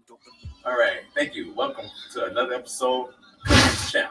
Okay, what we're doing tonight is we're gonna do a meatloaf with mashed potatoes and broccoli. We're actually gonna have we're gonna make the meatloaf with the turkey and beef blend. All right, and it's real easy, real quick. Show you how to do that here in a second. Okay, first thing we're gonna do is we're gonna go ahead and get our potatoes. They're already cut up. Okay, we're gonna get them on the stove. All right, and get those to boiling because this is gonna actually take longer than anything else to prepare. All right, okay. So what we're gonna do is we're gonna go ahead and put our onion. All right, so we're gonna use half of this onion. We don't need it all. So we're just going to use half of it. Okay, we're going to get this ready to go into our food processor. Okay, and the outer skin, just peel that off. Okay. And then go ahead. Put that in there. All right.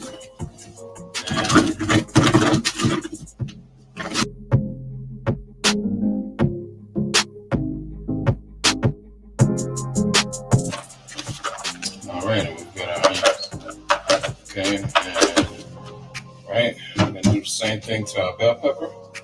All right, and get everything blended together in our bowl here. I'll show you how to do that here in a second. We're gonna go ahead and add our egg. Okay, and our diced up onion. All right, and our diced up bell pepper as well. Okay. All right, and our breadcrumbs, Cavender's seasoning. Want to get yourself some meatloaf seasoning, and you can get this in your seasoning now. You see it. Want to add that as well. Worcestershire sauce. All right, we're also going to do a few pinches of sea salt. All right, and we're going to go ahead and blend this up. Okay, you want your bowl big enough where you can get your mix together real good. Okay, then also, what you want to do is you want to add your minced garlic.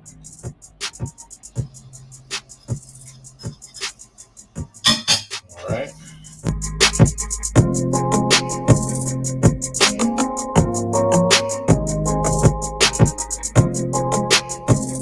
Once you get this all mixed up real good, all right, you're gonna go ahead and you're gonna take your meatloaf pan. All right, and want to set that in there. We're doing a small one, almost like a personal one. If you're preparing it just for yourself and someone else, there's no need to make a big, huge meatloaf. So you can get small plans like that, and it'll be just fine. All right, so we're gonna pack it up here in a second. Be right back. Okay, so we're gonna go ahead and prepare our meatloaf to go in the oven. So we're gonna go ahead and preheat our stove to 350 and turn it up accordingly. All right, we've got our potatoes boiling. They're just about done. Okay, we're gonna show you how to cut the broccoli crowns to get those to steaming. All right, so what we're gonna do is go ahead and get our meatloaf ready. So you put your pan. Make sure you spray your pan first. Okay, before you put your meatloaf in there. Okay, that way you don't get any sticking. All right, so meatloaf here. You go ahead and get it in here.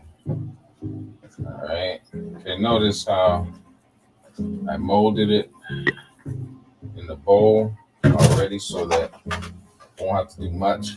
There we go. So now all we want to do is just get it in our pan. Okay. And just shape it. Now you want to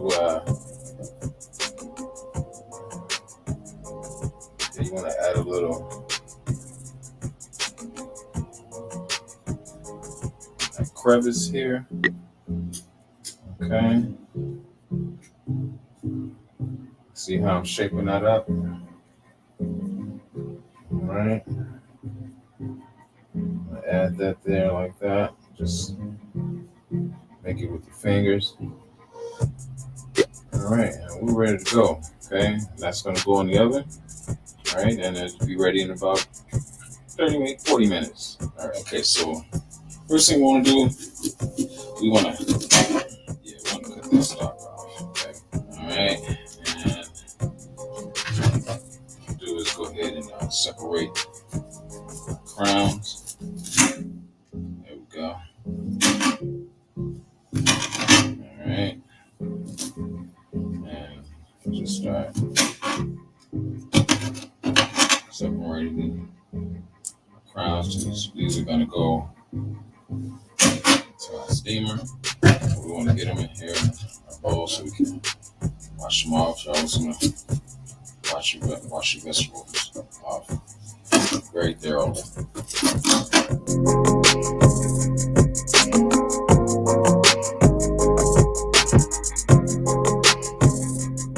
We're going to get these in our bowl. We're going to wash them off and put them in our steamer. Okay, all right, so our potatoes are done. All right, notice the top is vented, okay, so we can drain it. All right, notice how the pot is made with the pour spout. All right, this top is hot. This is why I have my mitts on. I'm holding my top because it's not a locking top. Okay, you just drain it. All right. All right. Okay, so now our potatoes are ready. Yes. All right, so we got 4 tablespoons butter. Okay, I'm going to use a half tablespoon of sea salt. Okay, half tablespoon of pepper.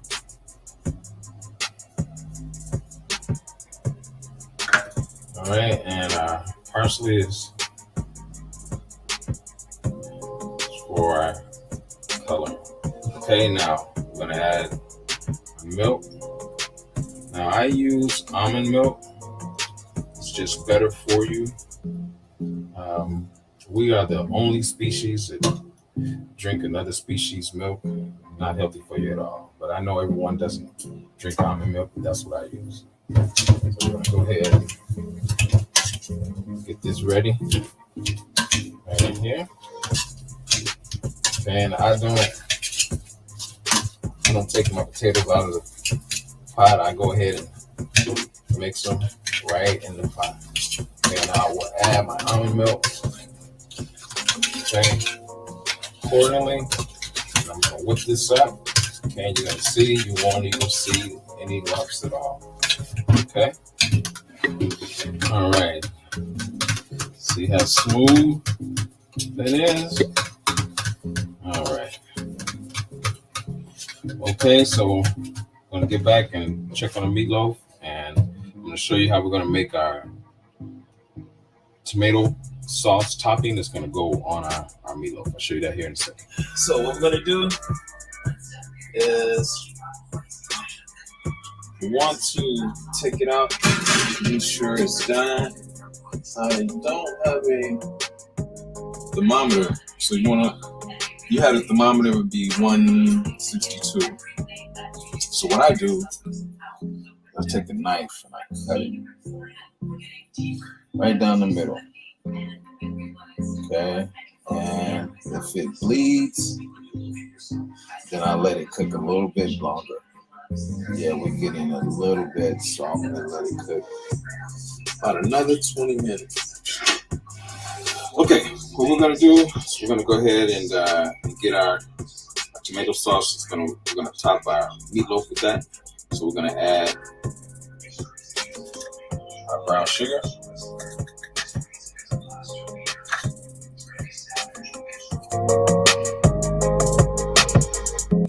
Okay, and we're gonna add our honey. And that's gonna give us a nice sweet tangy sauce. Okay, when our meatloaf is done, we're gonna top it with this, and then we're gonna put it back in the oven for about 15 minutes.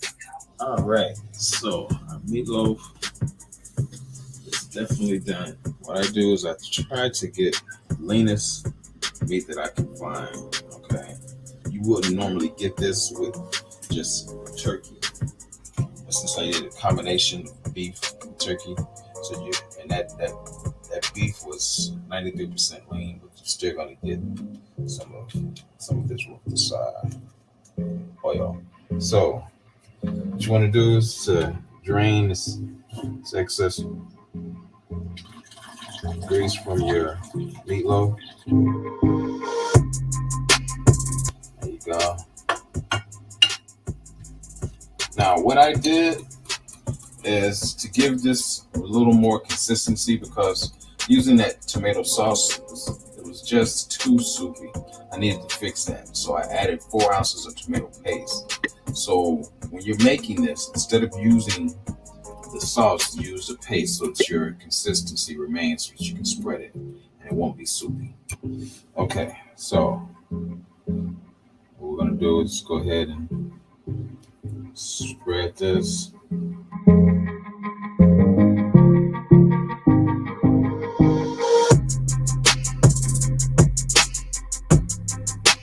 All right, and we're gonna put this back in the oven for 15 minutes. All right, there we go, and we are done. All right, now we're gonna go ahead and put everything together and get ready for the taste test. All right, and we're done. Okay, we've got our meatloaf, our steamed broccoli, and our mashed potatoes. All right, let's get ready for the taste test. Good. All right. Potatoes delicious. All right. With a tangy taste. That sweet and tangy taste of the meatloaf. Yes. All right. All right. And that's what we have it for this week. Thank you for joining me for another episode of Clickbait-No Champ. I need you to do me a favor, subscribe, like, share the video, and I'll see you next week.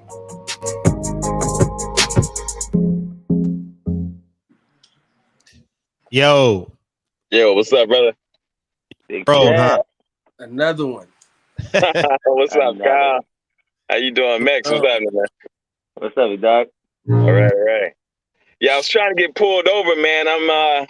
I was in a bad area, man. I had to jump out earlier. I was in earlier, but I had to jump out. I was in a bad area. Yeah, we were running out of. No, I had to start it because we run. I saw it was 15 minutes. So. Right. Yeah. Yes. Salute to G5, man. You know, he definitely put that together. So I appreciate that brother doing that. Oh, G5 Gabe did that? Yeah. Yeah. Shout out to the boy. Yeah, it's all good. That's dope. Hey, Big Champ, I don't know what your moves are, man. Just a suggestion, you got to get them TikToks going, man. Just oh yeah, quick highlights, real quick, little 30-second clip, and then get the link to the actual. Right. Yeah, you know what? My daughter was telling me about that, but putting YouTube videos together and TikTok videos are different. You gotta because you gotta do like you said, like they gotta be real quick. So so the video actually has to be broken down in order to do put it on TikTok. It's got to be re-edited. Yeah, clip. Just clip ingredients, clip chops, and then right. Full video on YouTube. Right. Yeah. So yeah, I'll probably do something like that, man. Most definitely. Dope. Yeah, most definitely. I just filmed one, man. I just filmed the episode of Cooking with the Champ on the Road. I was in Memphis, and I put something together real quick, you know, for my brother. It was cool. Oh, dope.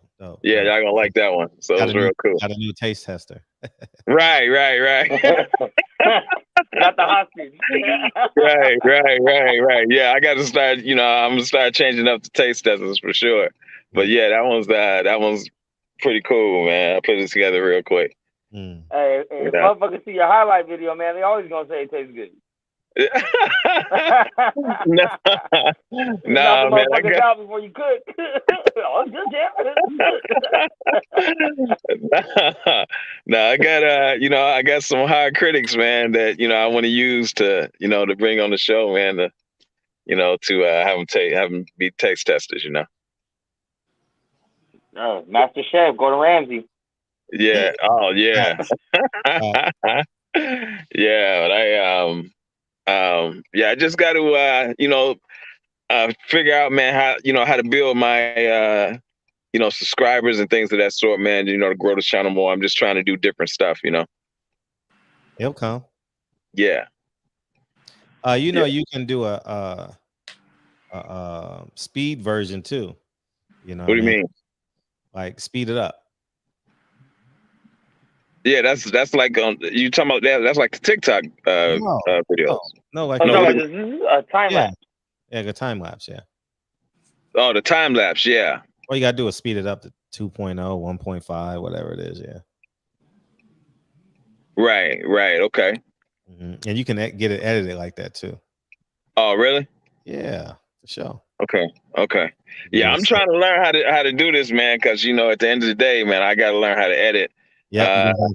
You know, my daughter, man, she's getting real busy, man. She actually got a call back to start doing the cruise shows. You know how you go on a cruise and they have those shows on the cruise. Yeah, she got a call back to do that. So you know, she's getting ready to be gone for real doing those cruises.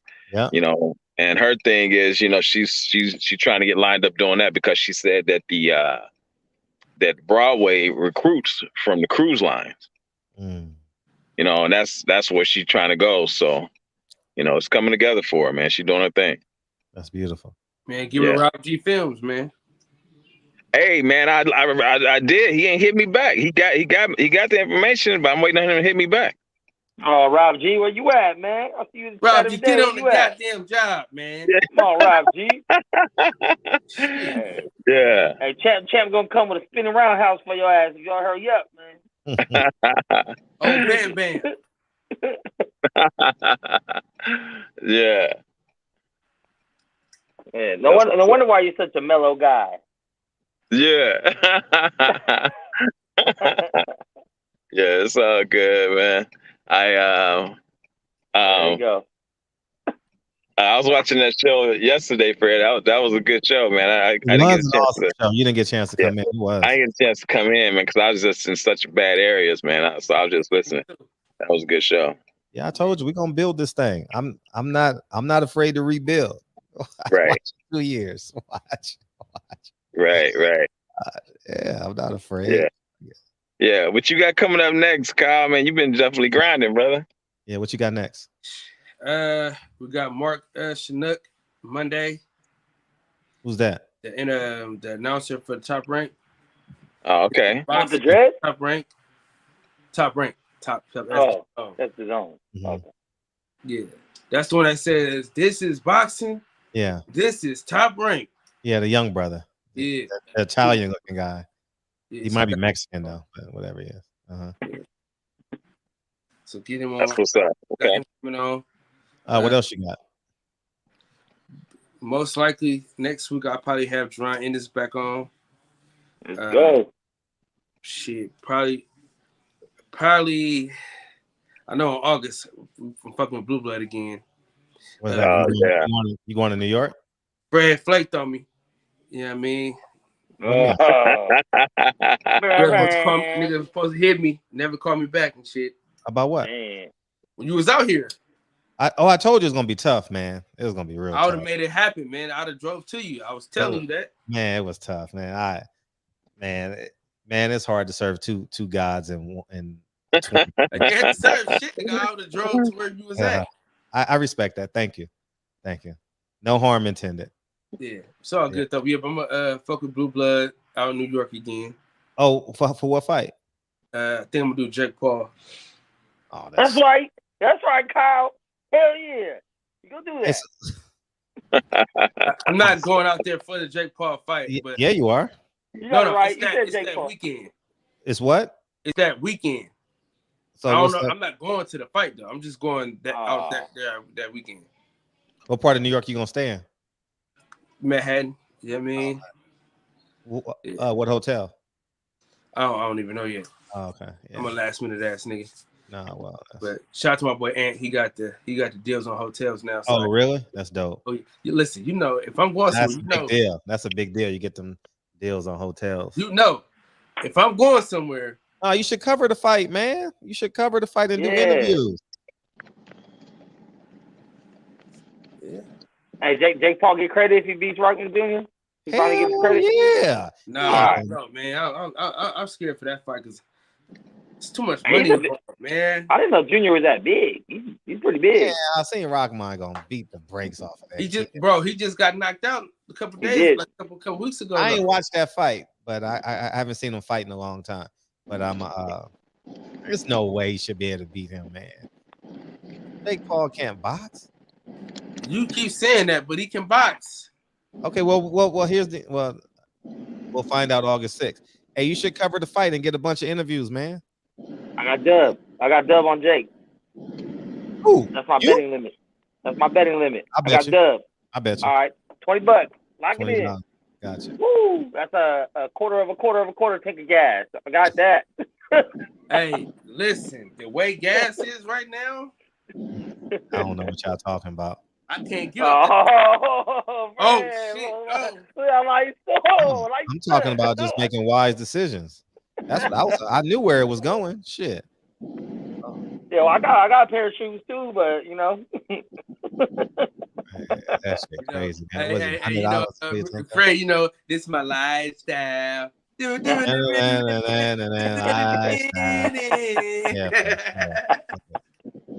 just what I do every day, man. You know what I mean? You know what I'm saying, B?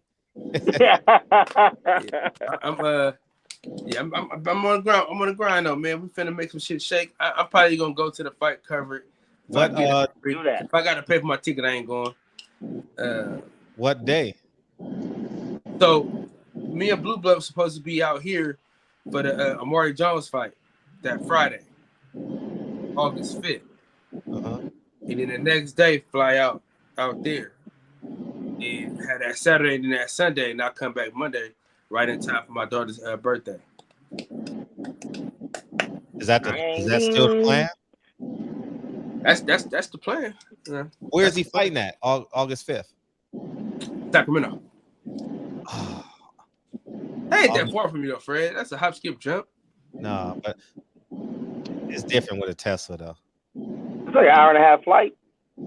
Yeah, but I'd rather you would drive your Tesla all the way out here? Yeah, that's what I did last time. I had to stop 3 times though. Fuck that, man. Yeah. So that's I don't even like drive. Like me personally, it's easy. I hate driving. No, I just don't. I don't like driving more than an hour or 2.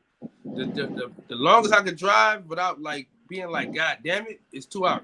Like I can drive from here to Sac. That's it. I can't do nothing further. Anything else? You don't drive to LA? Fuck that. I need a plane. Brad to tell you, nigga. Every time I drive, I get sleepy. Like when no matter what time of the day it is, no matter how much sleep I got, bro, I get sleepy, bro. You were falling asleep on an interview, and I was like cracking the fuck up. Oh, I was on there. Was that Kevin Cunningham? No, that was right. Who was that? Johnny Rice. Yeah. Yeah. He asked the question. He said. I was sitting there like, hey, but he would like subconsciously hear dudes stop talking. And he's like, so, how you tell me? Hey, he's a professional sleeper over here. Man. Hey, listen. Oh, I can get 30 seconds of sleeping right now. Hold on. I ain't gonna lie. Let me tell y'all about that. Y'all know that weekend I worked 22 hours the night before that. And then I worked 22 hours the day after that. You know what? We don't care. We just want to hear a good interview. It was still good, man. You signed up for it. It was a fun interview, high energy interview for sure. Yeah, it was cool for sure. Yeah. I enjoyed that interview for sure. I did. Yeah, I like the segment about his wife. He talked more than I thought. He was really transparent with a lot of his answers. I like that. No, he cool cat. The crazy love story. Yeah. Facts. That was interesting, right? That's why part I like. Hey, hook me up with Jerome in and see if he'll come on. I see what I can do. Hey, I don't give a fuck. I'm not gonna ask twice. I don't want him to come on the show. I want to do a one-on-one interview with him. I got you. Yeah. Oh, interview Fred back. Watch out. Watch out. I'm starting to feel it. And I realize why I don't do interviews, because I'm with my kids all day, and it's hard to transfer. It's hard to transfer. It's hard, man. It's hard to go from I got an interview at 12. Hell no, I'm just gonna ride it out with the kids, you know. Bro, yesterday was hard as hell. Yesterday, bro. Mm-hmm. Dude, my kids, they kept coming in and out of my damn cave. Mm-hmm. You know what I mean? They wanted me to do hella shit, man. Listen, if you got kids out there, man, try not to do any rides.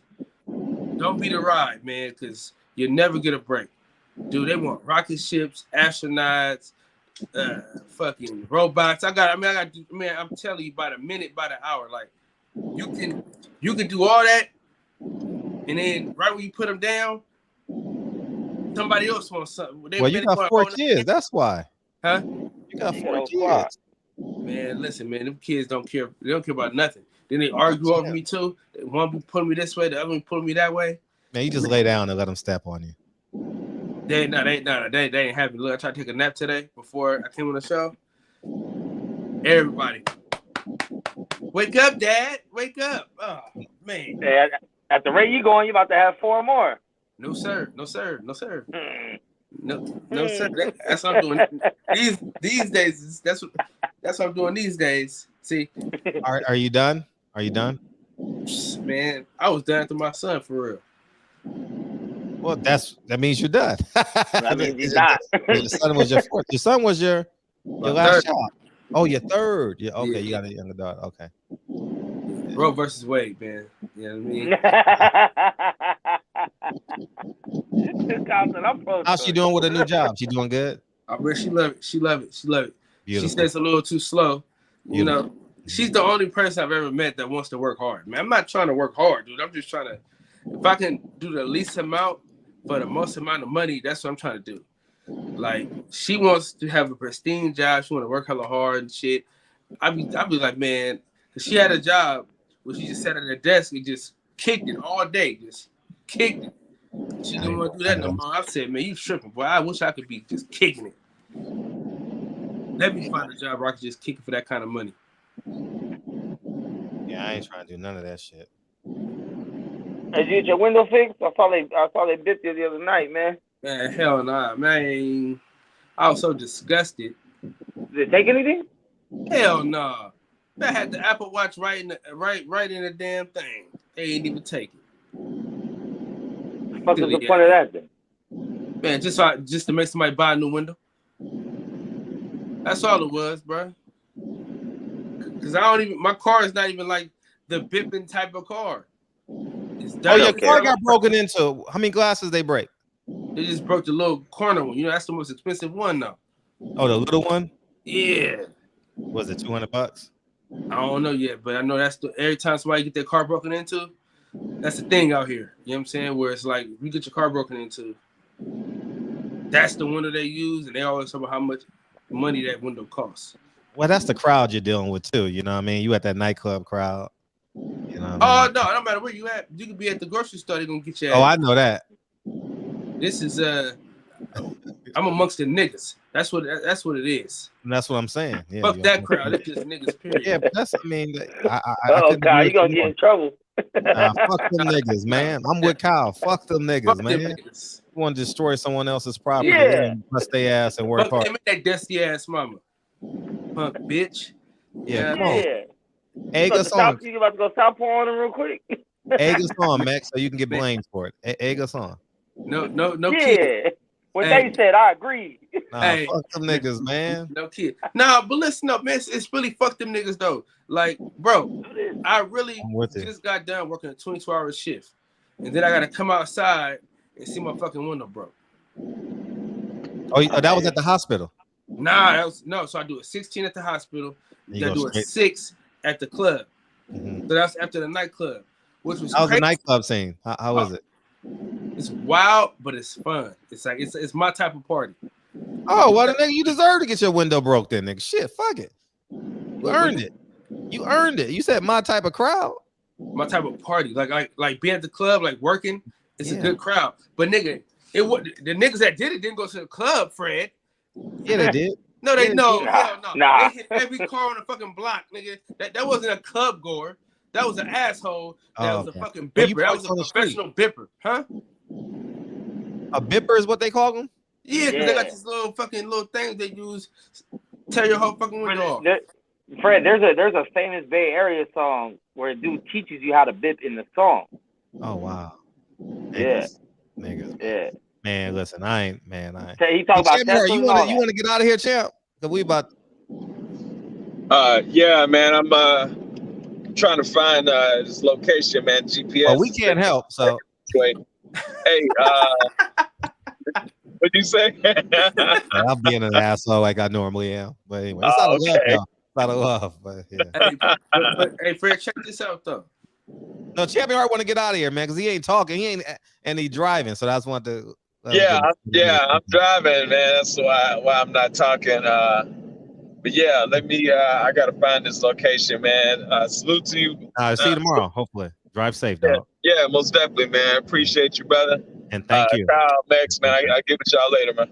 Yeah, thank you. Hey, listen, you can stay on my panel and not say nothing. All right, man. I was just like, keep me alive. Oh man, but yeah, man, they hit every car on the block. You know the Citizens. Oh, wow. App. So you know they got the Citizens app, right? 1 second. Here's Champion Heart's YouTube. Everyone go subscribe, man. Check the Boy Wonder out. Go ahead. Yeah, the Citizen app. Go ahead. All you. Yeah, the Citizens app. They told everybody like, oh shit, everybody cars. So we don't do ins and outs. What does that mean? Like you can't go in and out at the club. So like once you win, nigga, you can't just go out unless you come. You back. can repay. You can repay, right? Yeah. How much is it to get in? $7? $7. Nigga, this is the 1930s. How much is it to get in? How much is it? No, the reason why I said that because you said it's 20. Yeah, that's cheap. Yeah, that nigga's gonna pay that 20. That's cheap. Nah. Niggas don't want to pay that 20, Fred. I swear to God they don't. Look, no, we don't. I swear to God they don't, Fred. Listen, it's many of niggas that be trying to swindle their way out of that $20, man. I'm telling you. Man, it should be hilarious too. Cause like, say if they got like some females with them or something, and then they try to get an attitude, so they ain't got the pay. Like, man, oh no, we ain't doing all this, man. That's too much for this little club. Like, okay. You came at 8, the club closed at 2. It's worth $20, bro. That's like 5 hours of fun. Shut the fuck up and pay this 20. Mm-hmm. Man, listen, bro. Oh, I got to tell you some wild shit that happened the other day. What happened? Y'all gonna trip off this, right? So it's this what they call it? What's the correct term for transgender? Ain't that called transgender? Yeah, I guess. Transmission. Yeah. So one of them is at the club every week, right? Doing what? Trying to get a dude or something. So every week we gotta tell people, like, we gotta tell them, like, hey, nigga, that ain't it. Come on, club. Right? So crazy thing is, like, when what is it? So what is it? A man as a woman or a sex change? Yeah, it's a man as a woman, but it got some changes that was made. But let me tell you though. No, so it's a woman now. It's a man that completely changed into a woman. I don't know how much it changed though. I'm just saying. For the most part, from what I can see, it changed. What's up, Manny? But downstairs, I don't know what's cracking. Mike still got a dick. If I see the dude this week, I'll ask him. But what happened? So let me tell you though, right? I tried to put him on a female. He's like, nah, I'm good. The whole night, he's on this dude.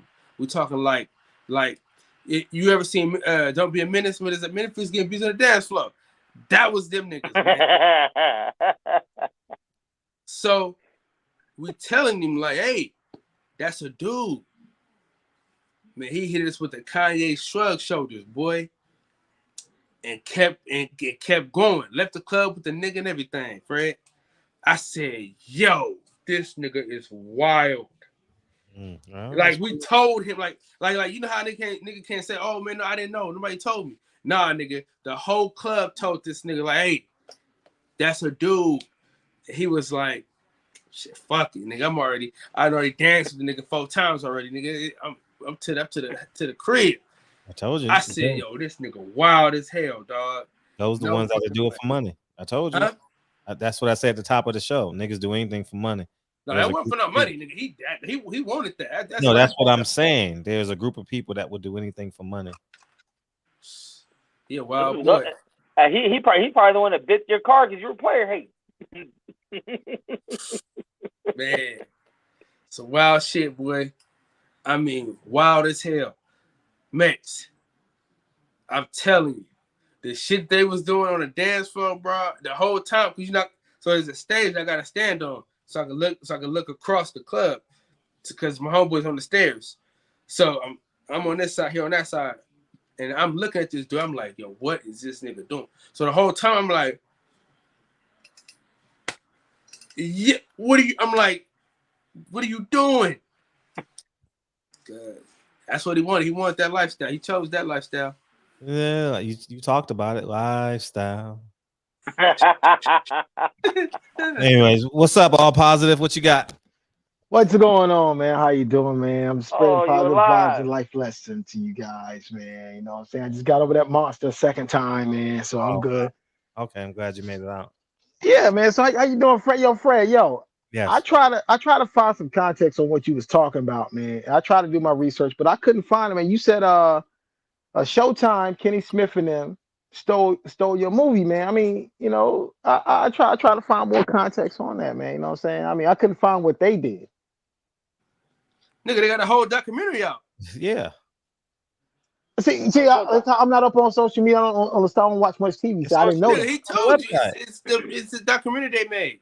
Yeah, I know. I looked at the clip what he did, but I said I did some research. I couldn't find anything, so I guess I'm gonna have to dig a little deeper. You know what I'm saying? But I feel bad that happened to you, man. You know what I'm saying? I really do. No. You know, Fred likes this. Fred likes this.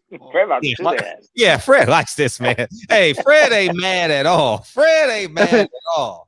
Okay, I guess imitation is the best form of flattery. Like you say, you know what I'm saying. So I'm gonna enjoy this shit. Win, lose, or draw, I'm gonna enjoy this shit, and I'm gonna talk about them as much as I can for the rest of my life. I'm gonna bring him up in interviews. Mark Jackson ain't no fucking pastor. You're a crook. Damn. Yeah, you know, I talked to the man for 30 minutes, dog. 30 fucking minutes at the Julie game, standing shoulder to shoulder with the man. Wow, that's crazy. Yeah, that's and crazy. He can't lie. What, he gonna lie to my face? Well, yeah, he can. He can actually. He can lie. He pull up at his church. I'm gonna pull up at his church, and when he Oh, starts, no, man. yeah. Hey, Fred, you know churches got you know these churches got armed security now, man. You know, I'm not going there to fight. I'm going to embarrass him. Yeah, but still, the same thing I'm gonna do with Stephen Espinosa and all of them. I'm not fighting these dudes. I ain't going to jail. Nah, I'm smarter than that. What if they mush you? Oh, that'll be great. That'll be great. That'll be perfect. That'll be perfect. That's crazy, man. That'd be perfect. You have to get off, Fred. You gotta get off. Oh, yeah. This time, but me going means I'm in full preparation. Right? Okay, that's good. Yeah, I'm in full expectation. You know what I mean? Yeah. Fred is nut. Yeah. Oh yeah. I'm excited about this. Oh, I'm excited. Yeah, I'm kind of disgusted that they did that, man. Oh, it's so blatantly obvious too. Did y'all see the same flyer? exact people involved? The same people. Kenny Smith, Mark Jackson, Stephen Espinosa. Yeah, that's crazy. All right, love you, dog. Yeah, man, but yeah. But like I said, I'll probably hey, Fred, keep 100. I'm probably still gonna watch that shit because it's still. No, I want you to watch it. The more money it makes, the better. I'm not tripping. They're gonna have to. I'm gonna get an auditor. Oh yeah, I ain't worried about that shit. Watch it. I wanted to make $100 million. Motherfucker do look dope as shit though. I ain't gonna front on it. It was my project. It's a dope project. If you're a basketball fan, you have no choice but to love it. I'm not gonna hate on the project. No, and they all in my. They all on my Mark Jackson in my stories and shit. The guy from Showtime in my stories and shit. Oh, they know. They know. They know. And Stephen Espinosa know I'm not playing. Fred don't play. I'm gonna do it on my time. It's no rush. I can go get him next year. The year after that, it's no rush. I'm not in a rush. Like I said, I want someone to make a movie on Escobar. I want someone to do it. I'm not tripping. I want to do 1.3 billion. Just like I have an artist who stole my song. I want it ain't did well, so why the fuck should I sue him? Well, I'm gonna sue him so they can take it down. I'm gonna sue him when it pops.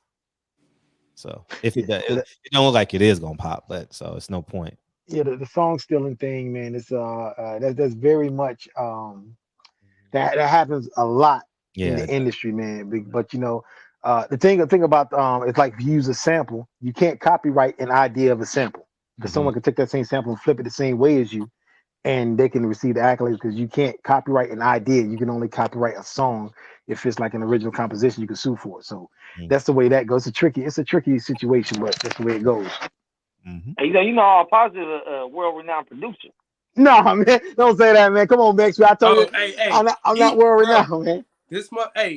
Fred, he got the blueprint. Talk to me. Vinyl.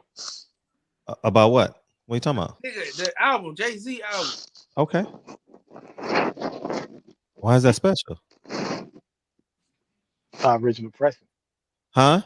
Original pressing. I only deal with original pressings. Nigga, it's like the original vinyl, nigga, for the blueprint. Because, you know, they repress stuff, but, you know, I buy some represses if I don't have it, but I mostly, 99% of stuff I deal with original pressing. The represses sound different. I don't like the sound of it. So you don't play them, though? No, I actually play them. I got turntables set up. I play the vinyl. Oh, you're a DJ? Yeah, I've been DJing for about 30 years. Oh, that's what's up, dog. That's what's up. Yeah. You need some hot beats for some artists, Fred. I haven't really been in songwriting since before COVID, since about 2 or 3 years before COVID. And I wanted to go hard with this artist, but she wasn't mature enough. Was that the girl that sang the song "The Devil Is a Liar"? You talking about? She's in that song. Yeah. Yo, Fred, I really want that song, man. I'm supposed to email you and get that. I don't have I don't have a record. Now you don't have like the Devil Is Alive song. Can you give me the MP3 so I can listen to it in the gym? Oh yeah, I have it. Yeah, I really want that, man, because I really like that song, man, and I want to listen to it. Yeah, I love that song, man. I appreciate y'all. Thank you. The hardest part about being a manager is hoping somebody has the same drive that you got for themselves. Yeah, that's the hardest shit ever, man. Yeah. Me and my partner argue all the time about that shit. My business partner said she fired you. He always clouded me over her, man. He always clouded me over her. If you're hiring a manager, man, make sure your manager's a prick. Make sure he's a prick. He or she is a prick because they're gonna get things done for you. Well, you gotta want to get the shit done. Yeah, exactly. I'm still mad at my partner. To this day. I talk about this shit all the time to me.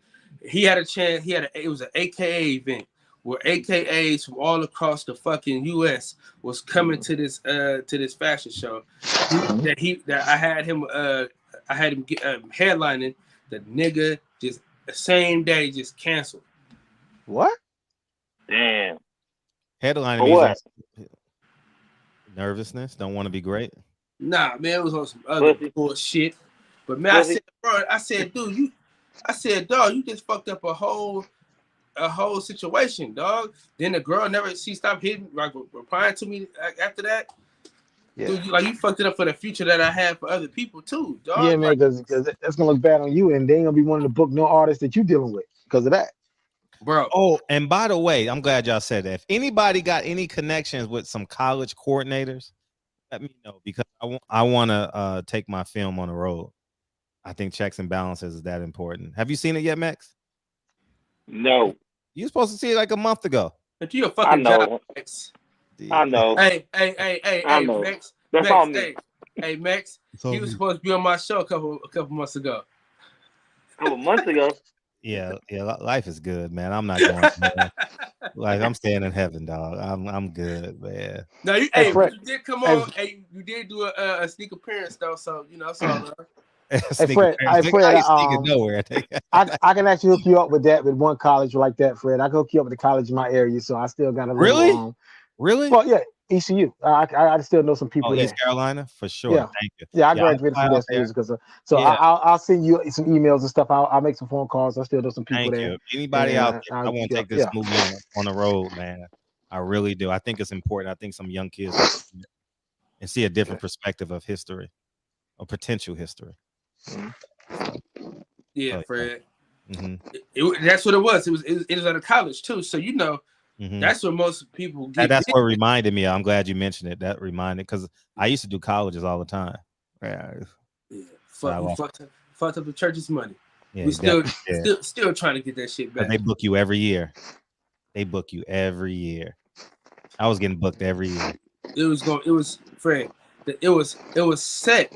Yeah. The play was set. Everything was ready to go, bro. All you had to do was show up. I booked Dre. I'm not taking no more calls. Oh, that's Tone Brown. Tone Brown got to TB. This you? TB. Yep. All right, tell the story, man. TB got a story for us. All right, man. So listen. Hey, wait, we can't hear you. You gotta come to the phone, yo. I am on the phone. You gotta come to it though. You on speaker? No. All right, go ahead. You good. I'll turn it up. All right. So my homie, man, he had this girl, man. He had like these girls, man, that came over today, man. That came to my house today. So he had told them like about my background, like as a chef. So he told them like I could cook them a little meal or something, like, and then maybe like I'll have a chance with them. So I made that cinnamon butter, that cinnamon apple shit, like you told me, man. I had like a little. Like a little pound cake, and so I just made like a little cinnamon apple. I just put it on top, and I just act like I made it from scratch. And then, man, bro, the hoes, man, they loved it, bro. They loved it. They was like, your friend, you know, like, he's a good chef. Like, she give him my number. Now that's how I got their number, just like that. Yeah. Now what's next? Shit, I'm gonna link with him tomorrow. Oh, okay. Oh, we. Hey, how's the MILF doing? Oh, I don't even talk to her no more. Oh, Man. wasting our time, though. We spent the whole show on your ass. Come on, man. I thought you were gonna tell us you fucked already, man. It's been like how long? Hey, so what you do? You put butter and cinnamon in a pot? Yup, and I just let it like caramelize, and I put the onions, and I put the onions, I put the apples in it. That shit work all the time, dog. They like, oh shit, that motherfucker can bake, man. That shit was a home. Oh man, that shit was a home run for me every time, dog. They like, man, and it smells good too. Oh Yeah, man, bro, that shit smell great, bro. yeah, man. It goes underneath their skirt, man, and through their panties, and oh, that shit goes, and then it goes to their nose. Tickling the pussy. Next thing you know, they like, then they lean over, and then they want you to like whisper in their ear, and then you do what you do. I don't think he knows what to do. Man, cut the goddamn phone, man. Hey. Uh-oh. We ain't heard it in a minute. Nah, this is progress, man. This is progress. This is progress. Hey, bro, know better than no, though. It's progress, man. Yeah. Nah, man, fuck that, man.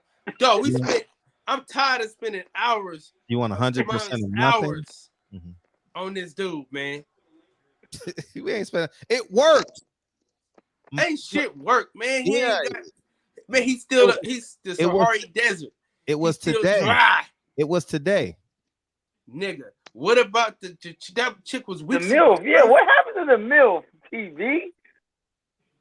Man, bro, shit, she just not answering my text no more. I mean, she got tired of you. She got tired of waiting on you, scary ass. She's like, I know he knows I want to fuck him. What's he gay?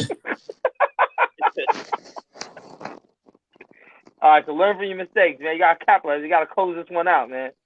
MILF got arched in their back, though. MILF, they got arches in their back. They know what they're doing. He blew it, man. Yeah. I don't got no. Hey, TB, I love you, man. You my dog. I ain't got no faith in you, brother. The faith is gone. What Take Pendergrass say? Try to hold on, my faith is gone. It's just another sad song. That's your new nickname from now on. TKO. That's your new nickname. TB. Yeah, but he was probably singing that to a tranny though. Come on, man. Come on, man. Come on, man. Hey, that's why you sometimes positive. That's why you sometimes Hey, I'm just keeping it real, man. I'm keeping it real, man.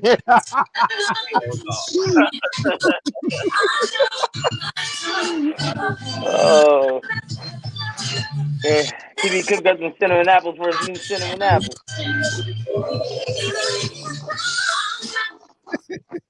Y'all, man, this is getting ridiculous. Man, TB, man, how did you let the MILF get away, bruh?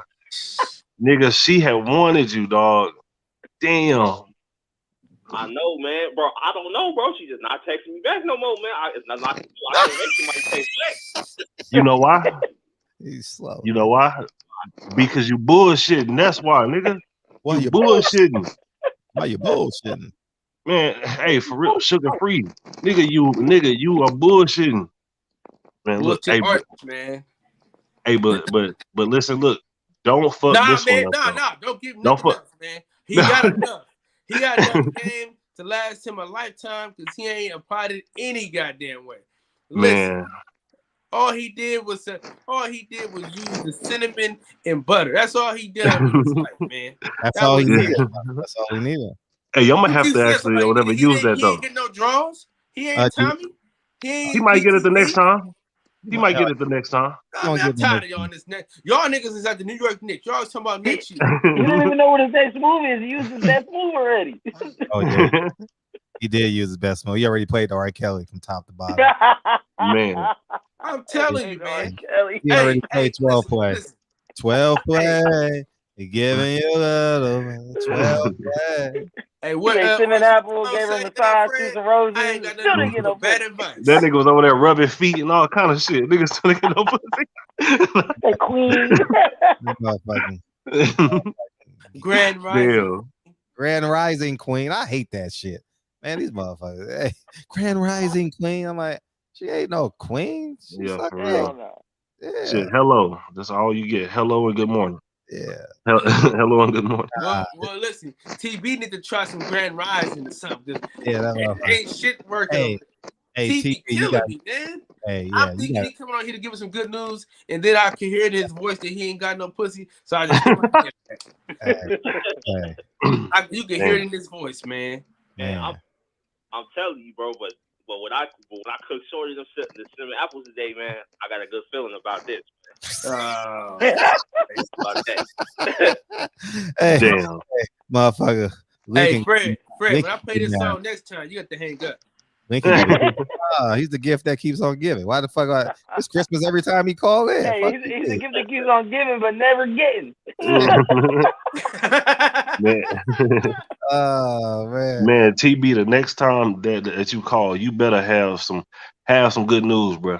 Now, don't listen to you. Call it anytime, TV. Hey, pass it my way. I'll show you what to do with it. Hey, for real. Hey, yeah, give her my number. I'll send you the tutorial. Yeah. I was gonna have a candle. I ain't even gonna cook this shit. Send me that candle. There you go, bitch. Oh my god. Damn. Yeah. You had her, TV. How many girls was it? 1 or 2 that came over? It was 3. And how many numbers you get? 2? I only got 1 though. Yeah, so she's coming over tomorrow by herself? Yep, by herself. Oh hell yeah, you in there then? Hopefully. Hey, you better get to watching Champion Heart videos, nigga. Hey, but do you know how to put on a condom? Hell no. No. Hell no. He gonna be like the nigga in what's that movie? The House Party. Nigga was trying to put that shit on. That motherfucker broke, nigga. Hey, Fred, TV gonna be a daddy tomorrow. Cause he ain't gonna have no condom, nothing. He gonna go in that thing and just skeet all up there. Nah, that motherfucker about to go in a room and play with that teddy bear. You know what I mean? Like the wood and shit.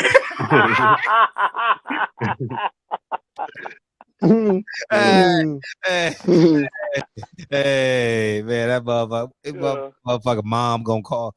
Mom gonna walk in on that ass. What are you doing? What are you doing, TV?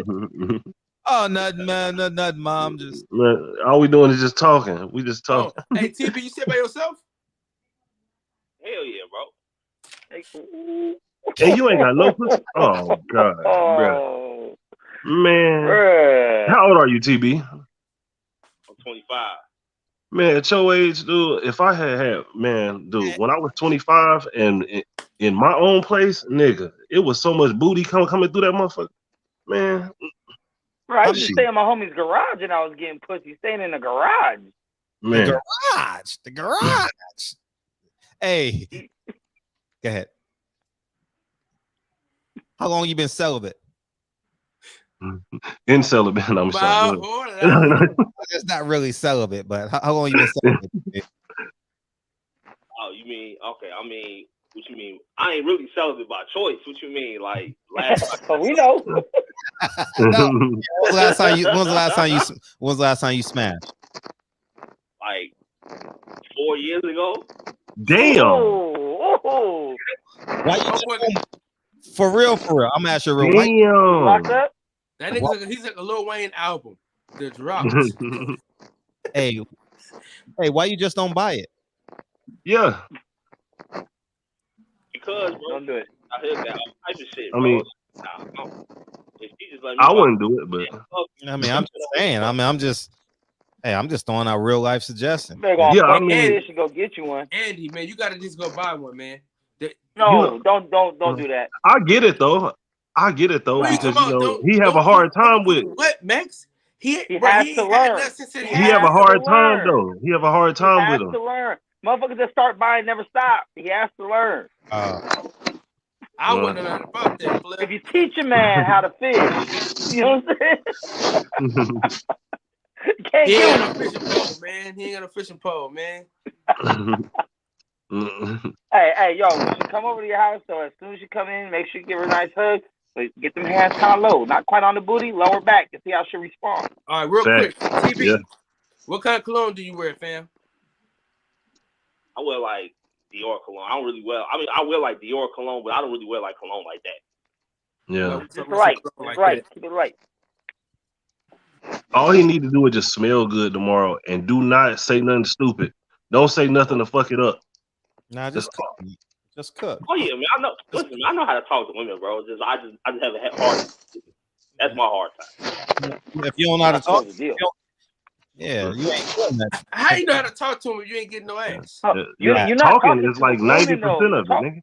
You're talking to the pussy. You're not talking to the woman. You're talking to the pussy. You know? Man, he done out-talk himself out of more pussy than anything. Speak to her intentions. Don't speak to her. Speak to why did she come over? Speak to that. Facts. I'm giving y'all a game. Fred, you know what? Send that nigga a copy of your book, man. No, send nigga a copy of the book, man.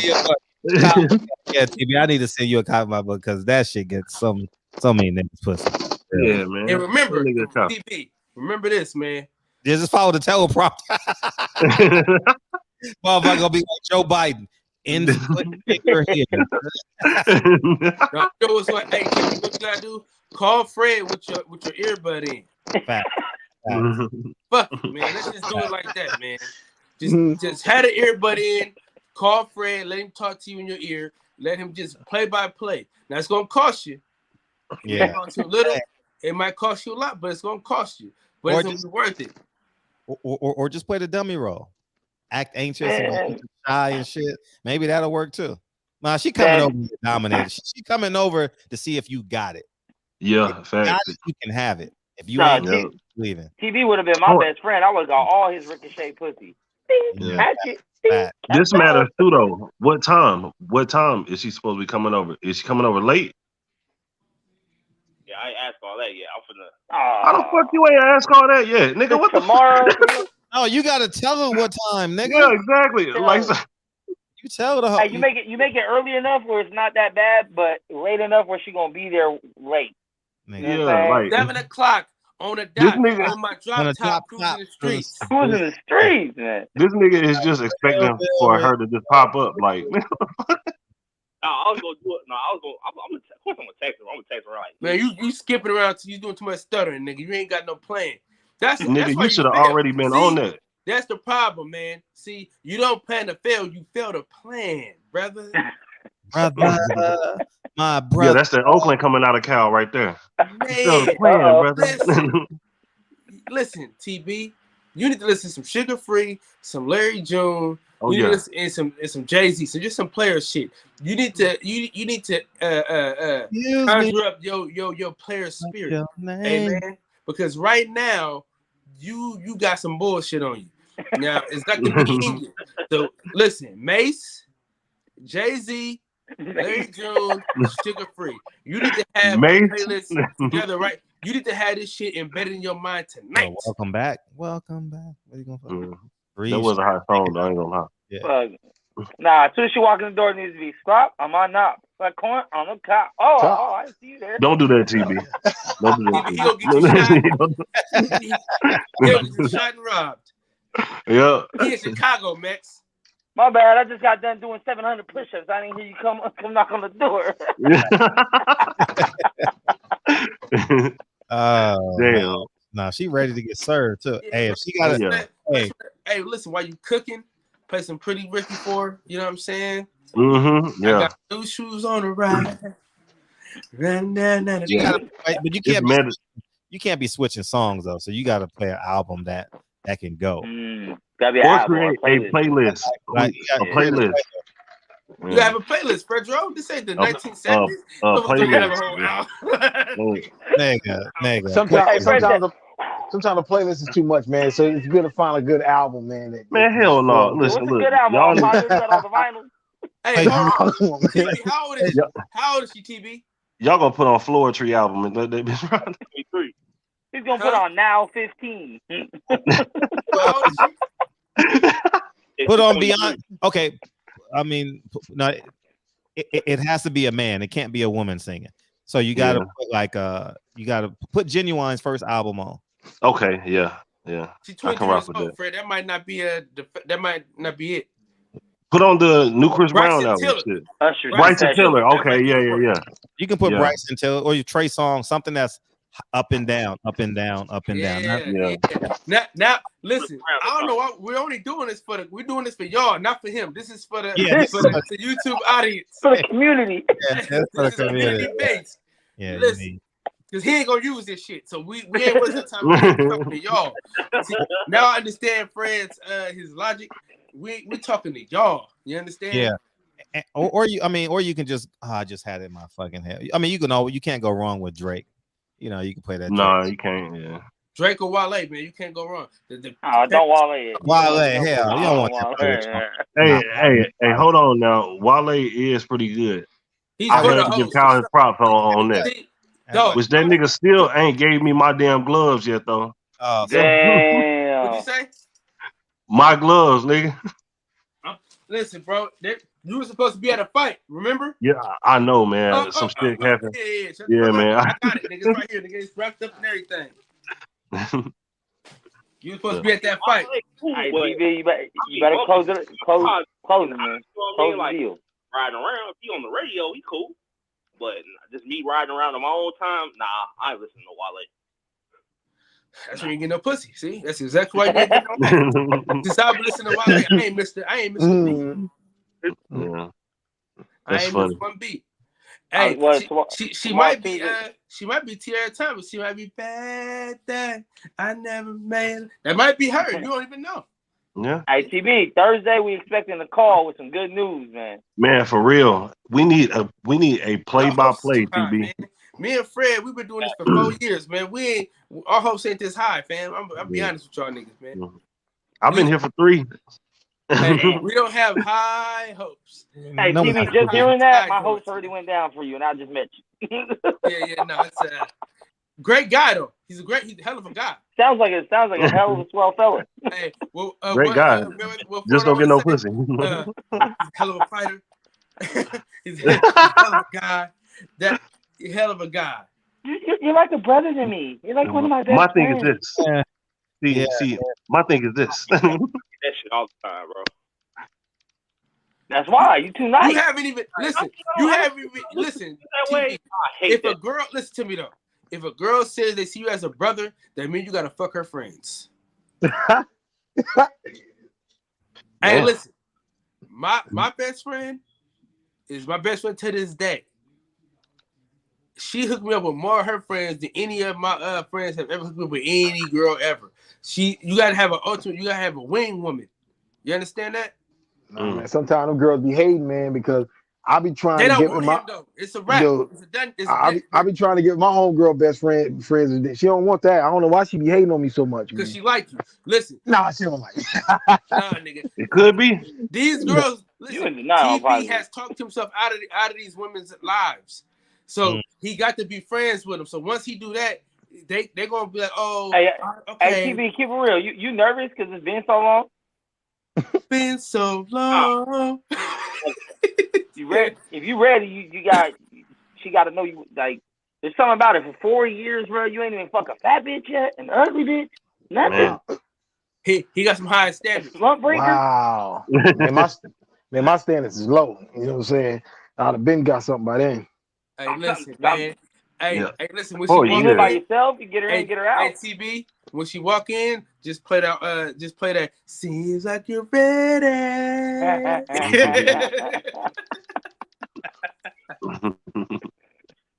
Damn. All right, Thursday we want to hear back. TB, Thursday, you better. You know what I mean? Yeah, we need to hear something, TB. Yeah, man, because you're gonna have wrist surgery soon, nigga. So you better.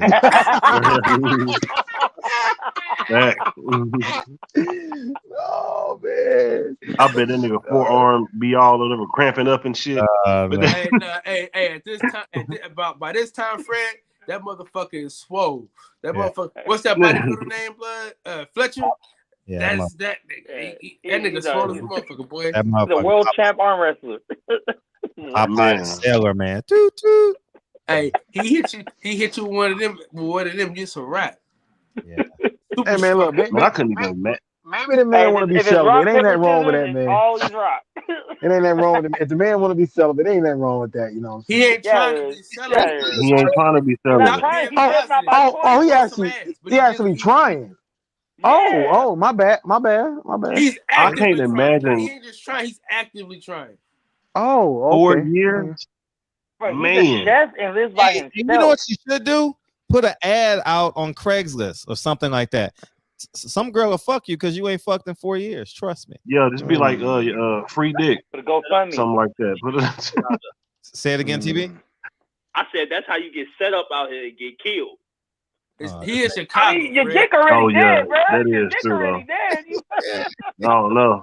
Yeah, Deal man. with all them ignorant ass niggas out there. I don't know. Listen, TB. Or do it in you a know what you need to hotel. do, bro? TB, you need to get a girlfriend, man. That's what you need to do. You need to just get a girlfriend. Man, you can't even get man. Come on now, you. Nah, I don't. Get I out of don't advise Chicago. Come on, Kyle. Hey, Come on, man. this nigga think Don't put the Christmas carriage comes. before the horse. Yeah, I'm right. just saying, He though, can't get no pussy. How he gonna go get a girlfriend? If he get a girlfriend, maybe he gets a pussy from having a girlfriend. Kyle, Christmas. Nah. He don't know how to talk to him first, though. He Wait, need to who learn gets that girlfriends first. before you fuck them? I know. That's what I'm saying. Like Him. Yeah. Like Nigga, he in high school. Nigga, he got high school aspirations. Nigga, he got high school ambitions. You want to go to the movies this weekend? Hey, take that nigga back to the basics. We going to McDonald's. Hey, y'all skipping steps with him. You want to go make a lap in the mall? Hey, Fred, remember in high school y'all had to be dating. Y'all had to Want to hold hands in window shop? Damn. He gotta go to the movies and to Olive Garden. motherfucker going to Aunt Annie's and shit. Getting them damn pizza pretzels. Yeah, right. Hey, pizza pretzels and a large drink. But the motherfucker not even buying. Nigga gotta go to Build-A-Bear, man. He gotta go to Build-A-Bear. And then they give each other a hug in the parking lot. All right, see you later. Man. Motherfucker eating samples and shit. You know what I mean? Take it back to the basics, man. He gonna cry in the car. Yeah, he gonna cry. Hey, TB, you got a Costco card? Oh my god. You said what? You got a Costco card? They ain't got Costco's in Chicago. Right, we ain't got no Costco out here. Got a Sam's Club? Nah, I don't got a Sam's Club. Damn. Oh, y'all fucking up. You need to get the hell up out there. Yeah, for real. Because listen, all they got is Walmart. You if you claim you're a cook, you just go to Costco, and y'all can make a day out of that. If you don't want to spend no money. Kyle, please, Kyle. No, Man, Kyle, come on now. What the fuck, Costco?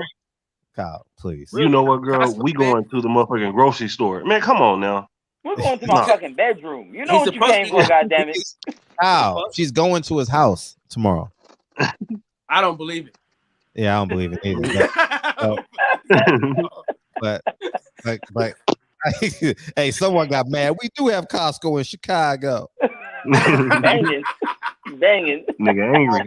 On Stereo by the Ford City Mall. You calling to call us a third world city? What are you doing? Chicago. He got one. We got that one Costco. Chicago got banned in the motherfucker. We got everything here. We got pussy too. But TV just can't find it, motherfucker. Damn. Motherfucker think, motherfucker. But I bet y'all don't have you take this constructive criticism and go get that, man. I tell you the one thing they don't have a Christmas, motherfucker. Ain't no niggas who afraid to go shopping. Nigga, they ain't no about Christmas in Chicago. I don't know. People go Christmas shopping. I'm scared of Chicago, nigga. Yeah, fuck that. Here's the thing, Fred. Like the shit, like the violence and shit. These niggas ain't trying to be shooting in no winter and shit. It's cold as fuck outside. Who want to do all that? So that's why the niggas be acting up in the summer. That's why so many. That's why like when motherfuckers be getting shot and all that. That's why it's at an all-time high in the summer because motherfuckers can't wait to catch the people they seeing when it's hot outside. Ain't nobody trying to do that shit when it's cold. It's cold as hell outside in the winter. Hey, TV, if you don't get no pussy soon, you're going to have to join the gang and just start killing motherfuckers for a living because they got nothing else to live for, bro. Oh, God. Hey, just go check in real quick. Yeah, right. Steven Jackson style. Maybe if you catch somebody, you get some pussy. Yeah, you catch somebody. Yeah. Hey, Max, remember back in the day in middle school, whoever had the hands had the hose. So, hey, I used to fight all the time just so I could get the girls. Damn. These niggas lying. They ain't got no fucking. I'm telling you, man. I believe. I get no pussy until high school myself, but yeah. In the town, listen. If you wanted the hoes in at my middle school, you had to have them hands, man. Man, I'm telling you. Y'all were fucking in middle school. Well, you are in Oakland though, so you know it's a different kind of niggas up there. Man, I'm telling you, bro, you had to come with it, man. I'm telling you. But TB, I don't understand, man. Like, bro, you're a chef. You should be fucking at least fat, bitch. Like those go together. I just don't understand what you're doing, bro. Listen, can you be honest with us, man? Can you be honest with us, bro? Do you have erectile dysfunction? Is that the problem, bro? No. Coming up a little short. You gotta be honest with us, man. Some man. This is ridiculous. 4 years is a long ass time, bro. Dude, my dick will literally fall off, nigga, if I ain't got no pussy in 4 years, bro. That's how long I've been at my job, bro. I've been at my job for 4 years. 4 years of work. I done did 4 years of work years, and you ain't got no pussy in the 4 years that I've been working. You ain't got no pussy. Like, just think about all the shit that y'all did within the last 4 years. He haven't had no pussy since then. Yeah, we've had two presidents. I'd have been in 10 fights in the last 2 years. Nigga. I done had 2 kids in the last 4 years. Hell no. We'd have had 2 years of COVID in the last 3 years. Stop being so nice, man. Had 2 kids. You done had 2 kids. I'd have been at every fight from here to Japan. Mex have been at every fucking concert from LA to damn the Bay Area. Fred done got 2 Teslas, a mansion, and this nigga still ain't got no pussy. That's what all this shit that has been done. Yeah, 2 different presidents. You know what I mean? Good God Almighty. I done moved twice. Oh man. Hey, there was riots all over the place. You couldn't even get no distressed pussy. God damn. You need to go to a funeral, bro. You're just too nice, man. You gotta be more aggressive. Because I know you're a nice guy. You seem like a gentleman. You know what I'm saying? But nice guys finish last. You gotta get aggressive.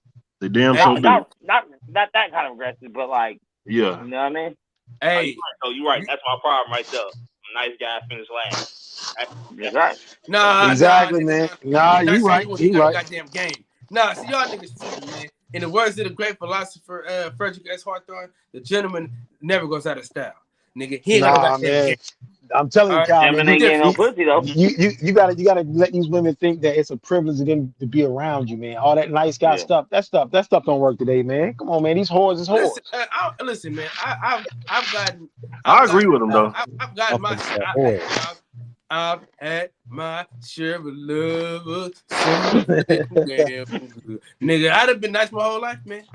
Man, I'm telling you, you gotta have some game, though. I'll tell you, man. Hey, that first hug is gonna be clutch. When she comes, first hug, low hands on the ass. When you come in, make sure you get a little breath or a little slight on the neck. Yeah. That's gonna be it. That's it. And then she's like, then you know she ain't there to fuck. And if she's like, woo, then you know, get the fucking dinner. Okay. This is gonna tell you. Hold on. The next question, the next 2 questions I'm gonna ask him is gonna tell me if he's equipped for tomorrow.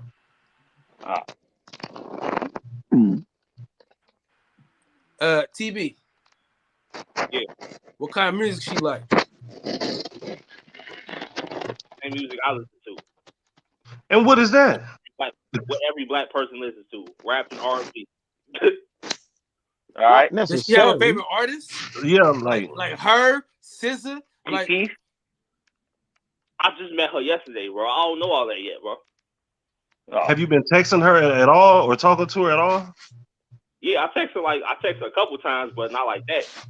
Dude, and what kind of music you give her the playlist? Never came up. Give her the aux.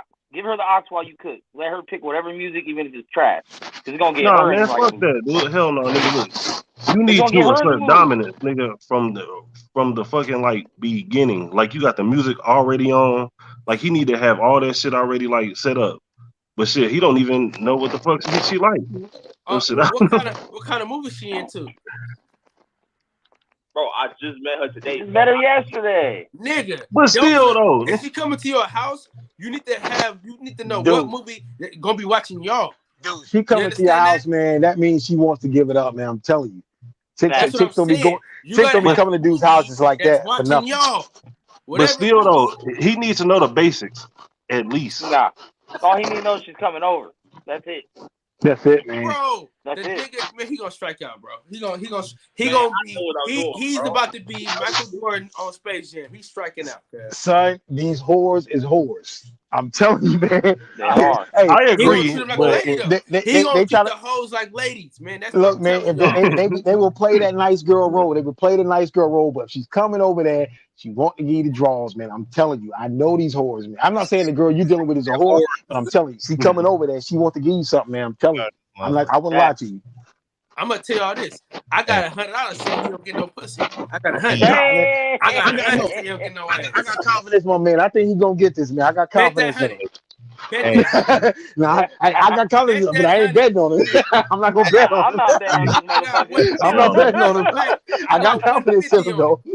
I got 150. Nah. Hey, I'm not betting on the Brooklyn Brawler over here, bro. I got confidence. No, man.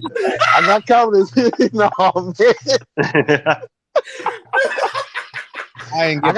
in my man. I got I can't bet on him, man. Not the Brooklyn Brawler, though, man. No, not the jobber, man. Come on, man. Not the jobber, man. Don't do that to him. Don't do that to the man, Joe. Hey, I didn't get that joke. Why is that so funny? Because the Brooklyn Brawler was always losing. He was always losing. No, I seen him win one. He beat Triple H once. He did beat Triple H. The wrestler. TB Washington Generals. I remember that shit. You heard me, Fred? What's that? TB is the Washington Generals. Oh, okay. Oh man. Yeah, bitches is just globetrotting around this shit. Hey, he been on the road for 50 years just to lose. Hey, he been on the road 50 years just to lose. But for real though, man, when she coming over, you looking at the movie, just put your arm around her, man, start massaging her neck a little bit, and then you know what I'm saying. She's gonna, after you do that, then she's gonna get close to you, try to put her head on you, then you move them hands down a little more, and then you know what I'm saying, you in there. That's all you gotta do, man. That's how you know it's size. Hey, CDC. I want to hear about some CDC action. Clapping them cheeks. I want to hear about that, man. Hey, all positive. Hey, you can tell he been burped before. He said whores with an R. This motherfucker got clapped. He's a whore. Dude, yo, like I said, Fred, these whores is whores. I'm telling you, man. Look, treat them like who they are. Let's finish this conversation on the boxing section, goddamn it. All right, let's go, man. Hey, listen, Kev, all positive, Lex, Tom Brown, bring your ass, man. All right, man. I'll be there. We might have a pop-up shop appearance by Fredro. All right, I'll be in the backyard watching. Yeah, we got to talk about this, man. This you know, Fred gonna be in his backyard with his outside TV. I see you, Fred. With the lights, nigga. Hey, listen, with the lights, for $110. $110. I got some lights for $110. Shout out to Frugal Fred in the place to be. Frugal Fred in the place to be. PB, hope you get your little wee wet tomorrow. You know what I mean? Yeah, for real. I got 300. Say he don't. 300. 300. Can I get 300? Can I get 325? Can I get 325? 325. Fred, you betting Fred? Huh? Let's bet 100, Fred. No, I ain't betting. Hell no. Why would I bet against a nigga that ain't got a? Hey, that's like betting Christmas gonna come twice a year. Like fuck you mean? Yeah. Yeah. Hell no. It's no proof of concept. Like I don't bet on a hope, nigga. I bet on a. You know what I mean? Shit. Hey, that nigga Bon Jovi. Living on a prayer. Living on a prayer. Take my hand. We're all there.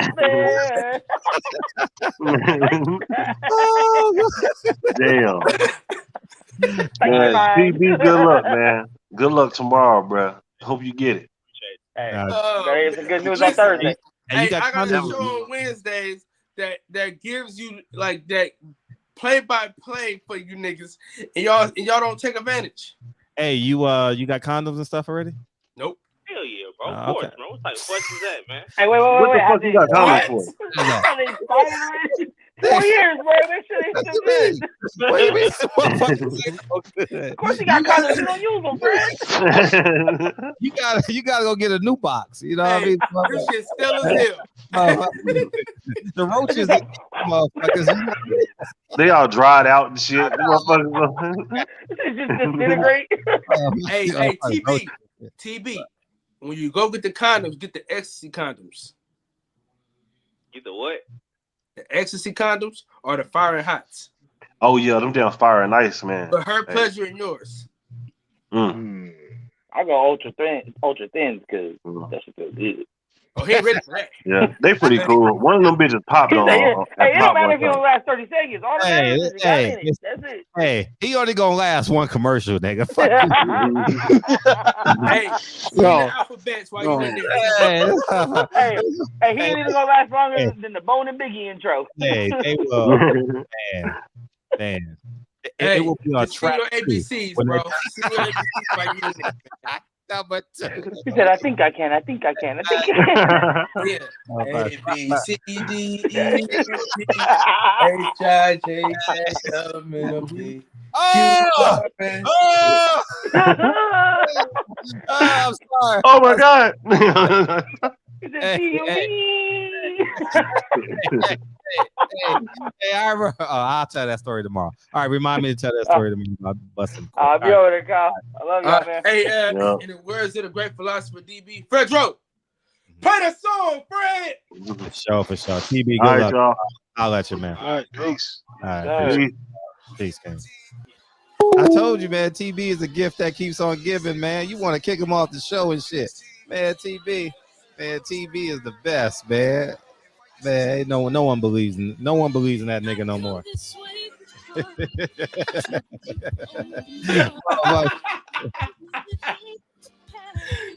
Hey, man, what's up? Peoples Hernandez.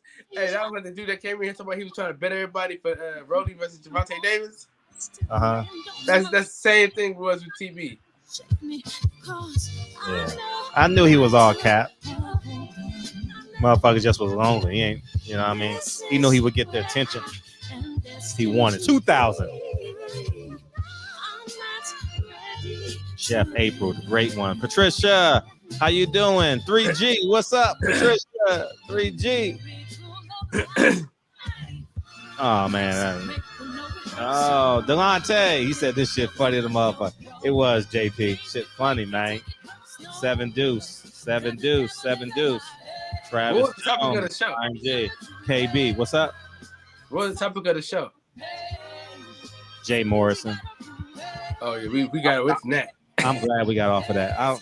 It's no point. What I was gonna say too is he responded to you? Yeah, he responded. He called me. I was Clickbait-No. I was like, I don't even talk about you. Once every 6 months. I don't talk about you much. It's no point. But if he responds, I'm gonna respond back to him. I'm gonna have some fun with him. But I think we're gonna talk about Floyd Mayweather's insecurities tomorrow. Floyd is an insecure little man. Very insecure. He's still trying to prove himself at 45, 50-0, $1 billion, and still trying to prove himself. Makes no sense. He's a scared little man.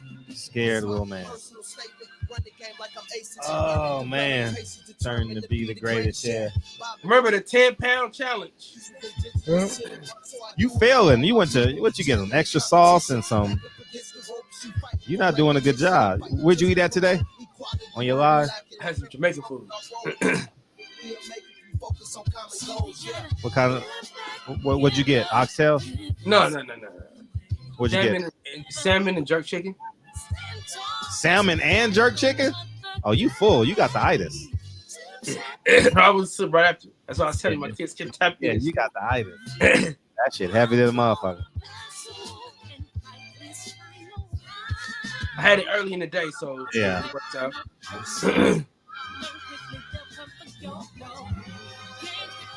We live from the boxing session, goddammit. Yeah. Yeah, if I see you in a minute, I'm gonna go take a shower and I'll be out there watching. Things you gotta do. All right, love y'all, man. I'll see y'all tomorrow.